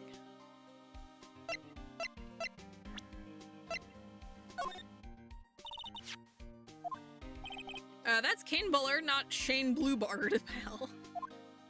Oh, yeah, the victim in this case just doesn't make much of an impression on me. Well, you were the victim up until Mr. Bullard was found dead. Yeah, and his body wasn't discovered until this morning. Anyway, we don't have enough information yet. Can you help us out? Sorry, I'm actually a little confused myself. For some reason, I'm just blabbing like an idiot right now. Okay, Nick, now is our chance to get more information about the victim, so hurry up and ask. Can you tell us some more about Mr. Bullard? He was the CEO of KB Security, right? What kind of company is it anyway? Well, the company basically sends the security teams out to buildings to guard them. Mr. Bullard must have had the chance to learn a lot of secrets doing this kind of work. Oh, and I don't know how to put this, but the guy was kind of a money grubber. Really? Me too. I just love money. I can't ever get enough. Please stop leaning in towards me like that. You aren't getting to my wallet. Anyway, it looks like he did some pretty shifty stuff to earn his millions. Oh, so that's my problem. I need to be shiftier. Let me go already. Apparently, he was involved in selling trade secrets between rival companies. Okay. Oh, that's pretty dirty and underhanded. Yeah. Oh, KB Security used to head security operations against Mask to Mask. What? Really? Yeah, and after screwing up so many times, the company's reputation really took a nosedive. So it really was Bullard who sent Ron the blackmail letter, huh?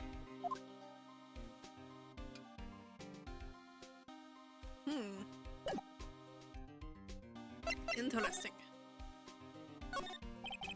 Check out this big, thick binder here. Leave the heavy lifting to me, Nick. Reading a file isn't exactly back-breaking work, just a little hard on the eyes. Ah! What did you find out, Nick? This file is not about any sort of security operations or anything. This huge file is all about Mask to Mask. It's filled with info on him. What? What kind of info? It's filled with incredibly detailed information about his methods and the crime scenes. Hey, Nick, look at this last page. It's a list. Let's see. Tier of Emanon, 100,000. This looks like a list of all the treasures that Mask to Mask stole. So that 100,000 is the value of the stolen item? I don't know. That number sounds kind of low to me. I think I'd better secretly make a copy of this list. Kane's list. Interesting. This rope, you think it fell out of the safe when it was opened? I don't think so. No, so you mean... Yeah, I think the string shows where and how the corpse was lying. You mean the victim, he was killed by being crushed by the safe door? She can't be serious, can she? Ew, think about it. A dead guy was laying in here all night? Yeah, oh, by the way, don't bother asking about fingerprints, there were none. Well, somebody opened the safe on the night of the crime, right? Yeah, and so? Well, if Mr. Bullet's body was hidden in here, it must mean that it was opened by either the killer or the victim, right? Yeah, I guess so. Oh, I got some bad news for you, pal. Are you ready? Okay, shoot. Opening this baby is no piece of cake. There are only a few people who know how to open the safe, pal. Yeah, and everyone that knows how to open the safe had airtight alibis, I checked. Everyone except one, that is.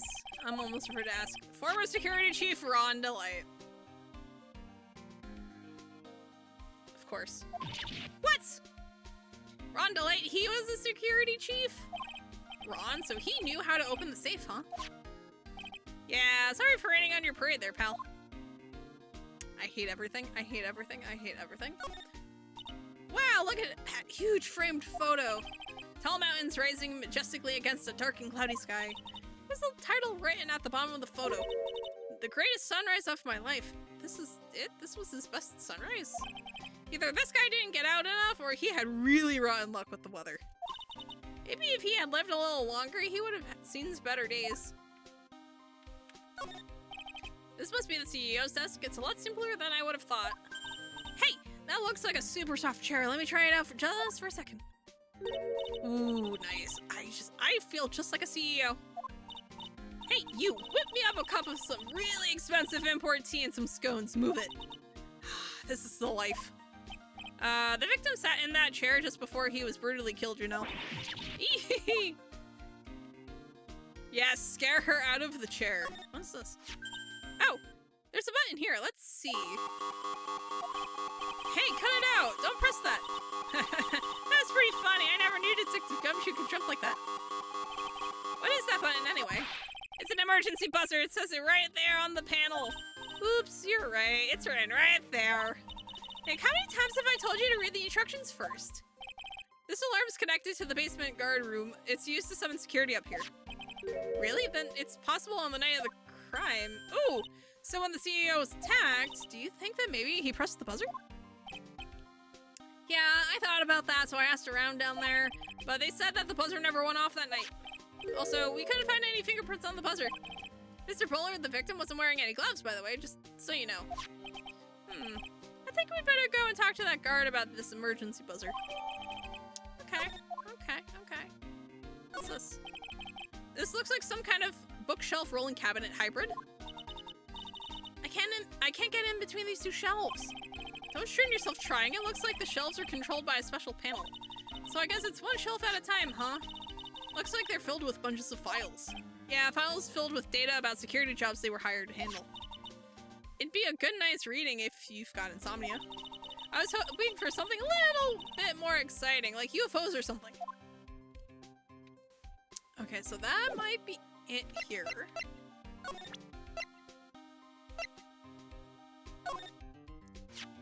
So about this, does he have any... We covered that down. You might get mad. So what are you two whispering about? Nothing.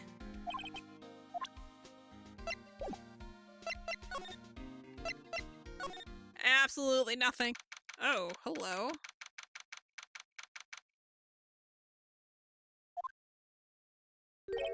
Wow, this is really something else. For a security guard office, it sure doesn't feel very secure. KB security guard, uh-oh, I just remember Larry might be... Hey Nick, what's up? Oh no, so he is here. Yo, how's it hanging, dude? And you got my sweet little Maya with you too. Hi, Larry. Here, I was working my fingers to the bone, and in walks an angel. I got no problems with a daytime date, it's all good.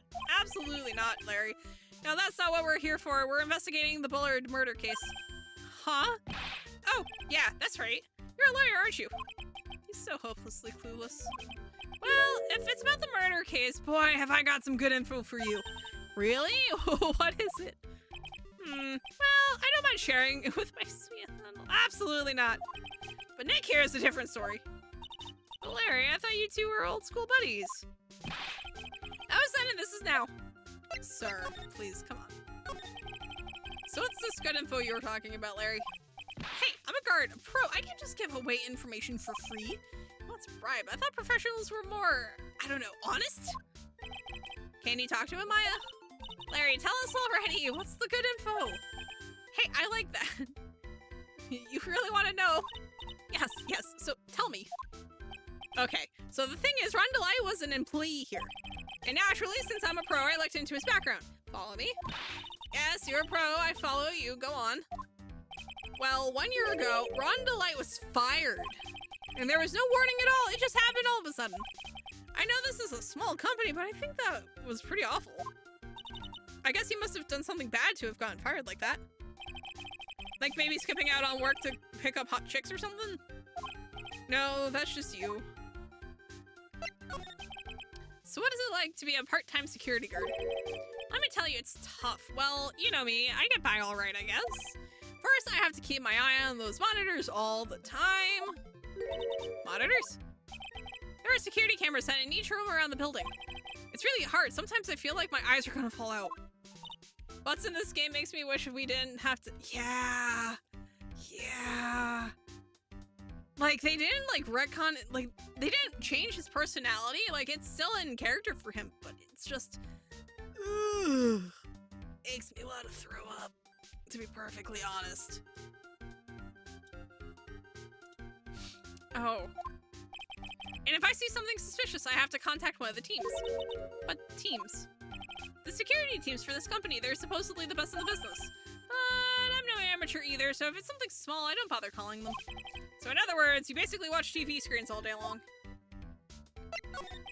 You were in this office when the murder took place, weren't you? Why do you say that? This is just a part-time job for me, and I can't operate the equipment, and I'm dumb. Even if it is part-time and you are dumb, you're still in charge of security here. Give me a break. Don't try to pin the whole thing on me. It's not fair, Nick. I don't think you can expect someone like him to take any responsibility. Anyway, the point is you were here that night, right?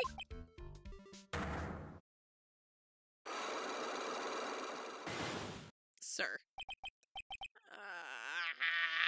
I knew something smelled bad, but it was the putz after all. Well, it's like I always say, that was then and this is now, okay? It looks like I'm gonna have to break his psych locks after all.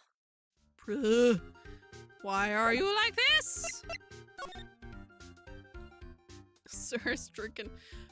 Like, this whole place has like this wild sci-fi vibe to it, and I dig it. That's my workstation, pretty cool, huh? I keep a steady eye on the monitors and use that mic for communicating. Look at all this equipment, it must be hard to operate. No biggie, I think there's an instruction manual somewhere in this room. Somewhere? Instruction manual? What are you going to do in an emergency? Well, I guess I'd start by calmly looking for the instruction manual. During that time, my partner, the old lady, would calmly look for her reading glasses. That's what us security professionals call teamwork. Even Maya and Pearl could run this place better. Hey, what's that supposed to mean? Lamel. Those screens there show what's going on all over the building, everywhere. And it's my job to keep a steady eye on them, all of them. I wouldn't sound so smug if I were you. Can you watch regular TV on these two? If anyone would sit here and watch TV instead of working, it's Larry. Hey, Maya, I'm a pro, okay? Besides, you can't get regular TV on it. And how do you know that, Larry? Because that was my first bit of investigation, if you know what I mean. I know what you're thinking. It was a professional investigation, all right? Wow, take a look at these things here. Hey, Larry, what are they? Did you just say, Hey, man, it's not like I have to know what they are to do my job. I always thought they were some kind of decoration or something. Oh, boy. How did this guy ever get a job here anyway? Hey, Larry, that's your jacket, isn't it? That's right. Did you know you hung it right on top of some kind of lever? Yeah, sure. I was told to never, ever touch that lever. She scowled and huffed at me. Something terrible will happen if you do. Got it, Greenhorn? So, why hang your jacket on such an important lever? Because it got me curious. If the jacket's weight pulls the lever down, then that's what they call an accident. Doesn't the suspense just kill you? Don't you want to know what'll happen, huh? Yeah, welcome back, Maria. Yeah, no, Nightbot, I think... I would have to look to see how long it was the first time. But because it hit you twice, it might have made the second one longer.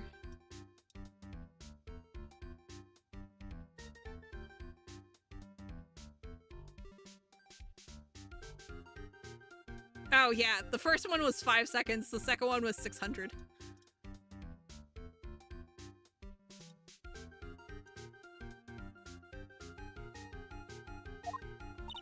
It's true, it's killing me too. What about you, Nick? Yeah, but for a different reason. Something is written on this poster in fine print. A guard's 5 commandments. Wow, this sounds serious. Let's see what it says. Number 1, obey thy superior. Number 2, respect thy superior.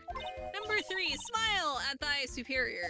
Number 4, salute thy superior. Number 5, buy donuts for thy superior upon command. It's signed, Wendy Oldbag, head supervisor. She's one tough old bird, let me tell you. Cross her and you come face to face with a real genuine ray gun. Yeah, sounds scary, all right. Well, fortunately, she's on vacation. That's why I'm so relaxed right now. Of course she works here. That's my partner, see? Your partner? Well, that's what I call her. She's my superior, actually. Kind of a weird old lady. There's tea spilled all over that machine, you know. Oh, don't worry about it.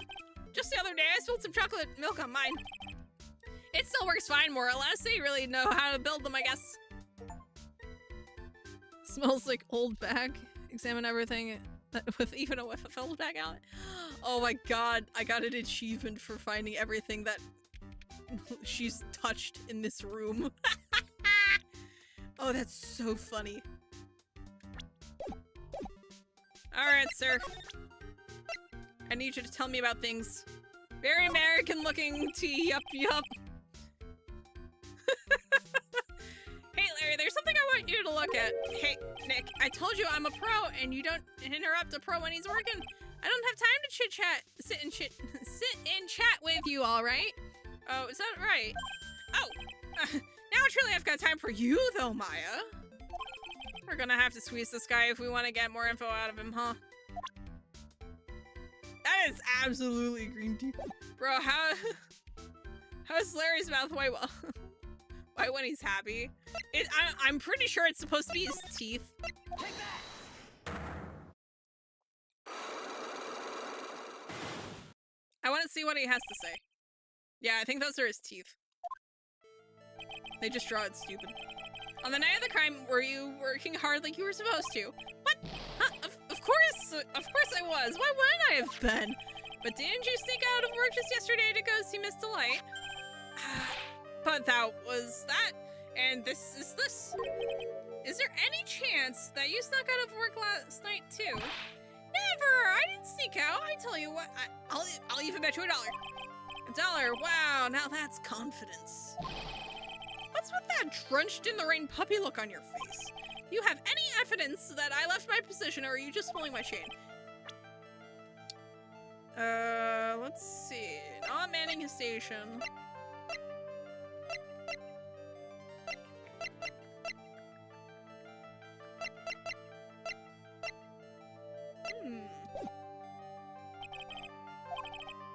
Okay. So I don't think we have any evidence on that quite yet. And he won't talk without assistance. The treasure of Karain exhibit is all ruined now.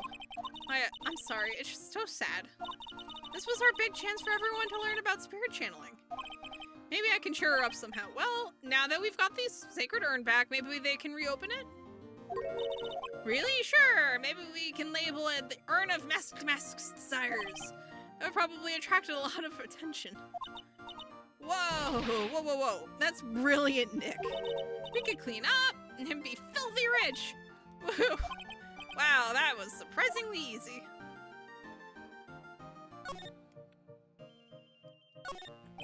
That's probably where the sacred urn was going to be displayed. Yeah, I guess so. Should I put my attorney's badge there, you know, as a replacement? I think it's a little too small for that. What about my Magatama? Now you're being silly. That's definitely too small. Basement warehouse. Oh, it's you, Mr. Wright. Miss Andrews, what's she still hanging around down here for? So how's it going? What about the sacred urn? The urn? Oh, that. It's been taken care of already. Have you seen Spirit of Justice? I have not. They're basically 3D. Oh, interesting. What do you mean, oh, that? Taken care of? Do you mean it's been found? Yes. It was brought in during the trial today. Wow, really? You really are the greatest, Mr. Wright. There's also dual destinies. Ah, interesting. Yeah, no, I've got, like, other Ace Attorney games kind of stashed in my wish list on Steam. I actually haven't had a chance to add the new one. That's a remaster of Edgeworth's game slash games. But that is going on the list at some point too. Mostly because we always need more Edgeworth on this channel, I swear. Mr. Wright had nothing to do with it. It was Master Mask's wife that found it. Well, anyway, I'm so relieved. Cool. I just heard all about it on the news. So that detective was actually the thief all along? It looks that way right now. It's my fault. I'm the one who ended up hiring the mask to guard the treasures. What? Don't blame yourself. You're just doing your job. Hey, Nick, if she wants to apologize, you should let her. So, when was it that you hired Detective Atme again? About 20 days ago. And when was it that Mask's calling card arrived? That was about 10 days ago. So he sent a calling card to the very place he was hired to guard. A Dual Destinies, a case for spoilers. No spoilers. Because I will probably wind up playing Dual Destinies at some point. So I'd rather not. So he sent a calling... I guess that's it then. Detective Atme must have really wanted the secret urn after all. I guess so. What? So Master Mask murdered someone as well? Well, that's how things look right now. Yes, but I thought that he was here stealing the urn at the time. Well, we're talking about a criminal mastermind, so anything is possible. Nick, let's get down to business already. On the night of the theft, did you notice anything suspicious about Detective Atme? No, I couldn't have. After all, he was hidden the entire time. I never even caught a glimpse of him. He claims that's the way he always operates. That's just what he says, so he can have an alibi while he commits the thefts himself. Yeah, he was caught in the crime scene photo dressed up as Mask pretty well. I'm so glad that you got your sacred urn back. Yeah, but there's still something that bothers me about it. What is that? I'm not exactly sure, but somehow the urn that came back seems different. Really? You wouldn't know anything about that, would you, Miss Andrews? No, I don't know anything. Why would I? Oh, she fixed it. She fixed it. Cyclones. What do you think of this means, Nick? It means the person that holds the secret to the mystery of the sacred urn is our very own Miss Andrews. Aw, she went and fixed it. Ma'am!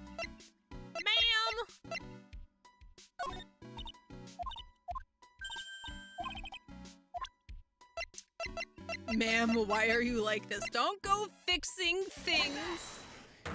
That's... No! Absolutely not. Miss Andrews, do you know anything about the sacred urn?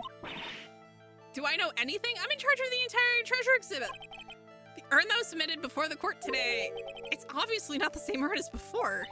Well, that's true.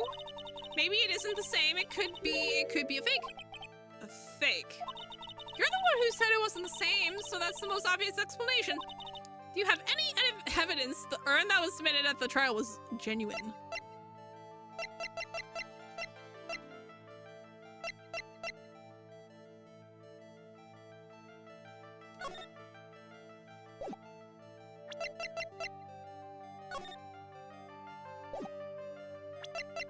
Oh, actually, I don't think we do. Oh yeah, no, we don't actually have proof that's genuine. Oh, this is going to be bizarre.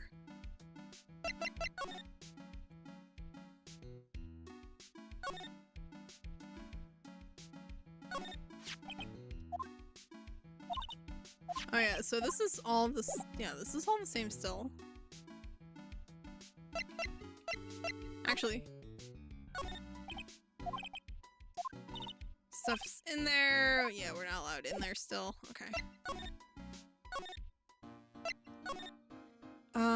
Let's see. Let's try the Artme Detective Agency. Whoa, this place is literally crawling with cops. What did you expect? Now that they know he was actually Master Mask, this must be incredibly embarrassing for them, don't you think? Yeah, I guess they're trying to make up for it by tearing the place apart. Hey, I just noticed Gumshoe was nowhere to be seen. Well, he is a homicide detective. He's probably working on the murder case. But wasn't he in charge of the mass investigation all the way up until yesterday? Well, a murder case is a lot more exciting, isn't it? He'd say something like, there's nothing like a good murder case, pal. Points for the quality of the impression, but I'm not sure Gumshoe has bloodless, Maya. And then it doesn't look like anything has changed. Yeah, because this is all just kind of here. This is essentially a dead location.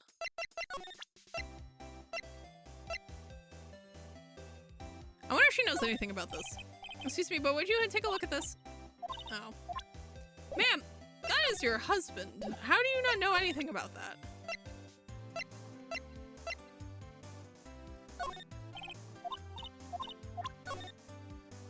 Let's see.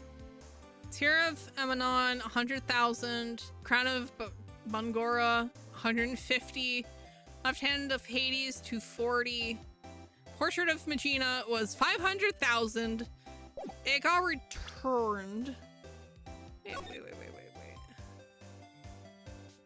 Everything was like steadily climbing in value too.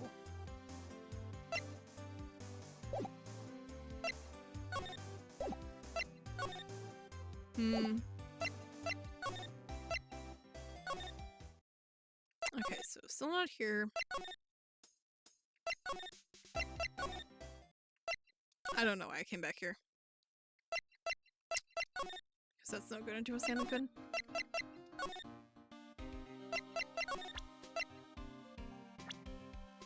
That's not what I wanted. Okay, so for his locks, I need proof that he left.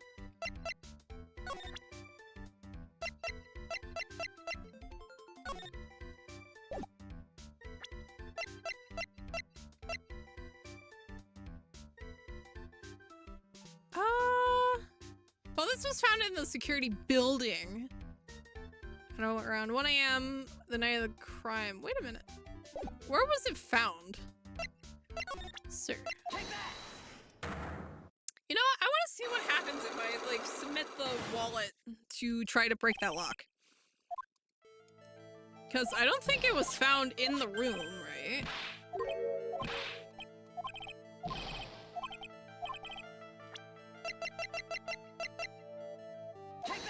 Yeah. This wallet, you know about this, right? I've never seen it before. Liar, you hand-delivered this wallet to Miss Delight just yesterday. Give me a break. You can't expect me to remember every little thing that happens. Well, I do expect you to remember something that happened just yesterday. What time was it when you found this wallet? I guess it was around 1 o'clock in the morning on the first floor of our company building. 1 o'clock in the morning? That's right. In other words, Larry, at the time of the murder, you were away from the security guard office. Yeah, get dunked on, Larry. Yeah, but there's something you didn't think about. What's that? My shift that day didn't start until 10 o'clock p.m. The murderer might have snuck in before then. What do you mean by that? If the murderer had snuck in before 10 o'clock p.m., then it wasn't my fault. It was the fault of the guy whose shift was before mine. Why do I have the feeling that he still doesn't get the seriousness of this? Listen up, Larry. We know beyond a shadow of a doubt that the killer snuck into the CEO's office after 10 o'clock p.m. Larry, when you use this key card, does it leave a record? Yeah, it does, but I can't just show the record to anyone, you know? That key card data was already made public in the trial today. What? I didn't know that. Any kind of request for info like that is supposed to go through me. Boy, does that sound a bit arrogant coming from a part-time guard. Anyway, according to the data, the door to the CEO's office was opened with this card. Furthermore, it was most definitely used at 1 a.m., the time of the murder. No way! Yes, someone used this to get into the CEO's office. That happened at 1 a.m. on the night of the crime, right in the middle of your shift. Ooh. Alright, you can't duck your responsibility this time. No!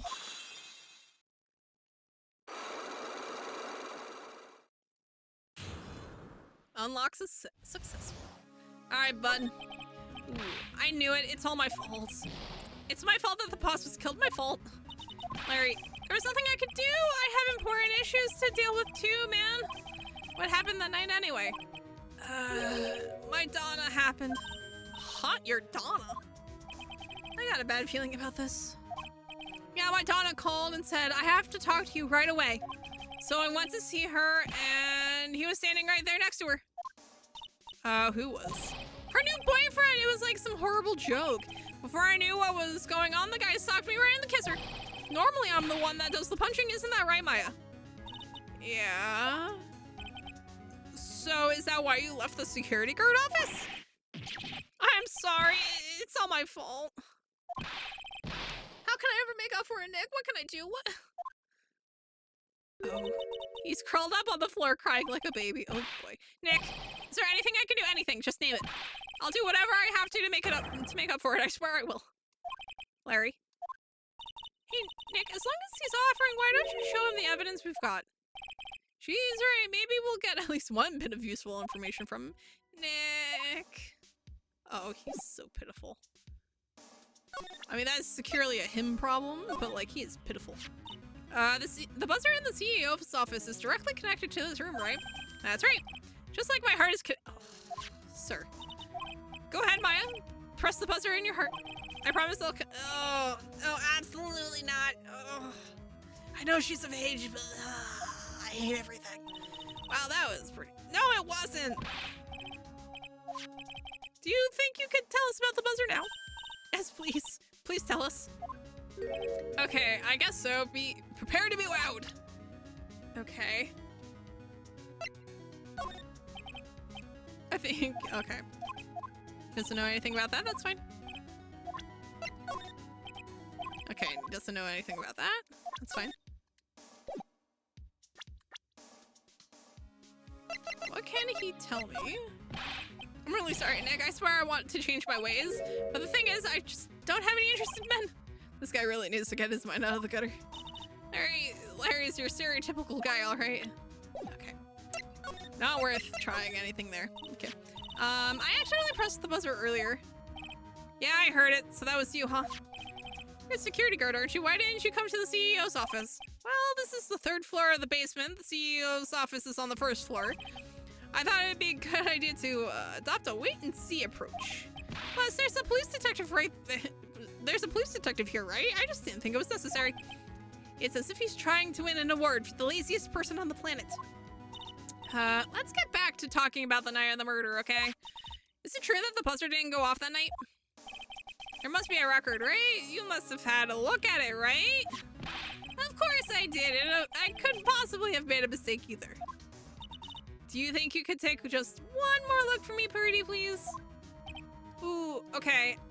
I just can't say no to you, Maya. Gross. What do you think, Nick? He's probably right. What is it? What's wrong? I made a mistake. Huh? But how? It can't be. It's impossible. Okay, enough already. What about the records? That night, it went off just once in the morning at around 1 a.m. 1 a.m.?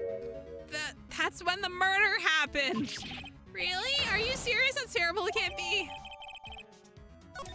The CEO buzzed because he was being attacked. You guys have really made me reflect on the way I've been living. But the only problem is, with all this reflecting, where's the time for love? Frankly, I think reflecting is a bit overrated, you know. What are you going on about, Larry? Plus, do you honestly have any new info on the buzzer record? Huh? The record? No, nothing at all. Sky reflects as much as a piece of black carpeting. Oh, no. All right, so you know what? I'm gonna grab a screenshot because that's actually a pretty sick shot. And you know what? It's like 4 minutes to 8. This is a pretty solid spot to just kind of end on. Especially since I need more water anyway, and honestly...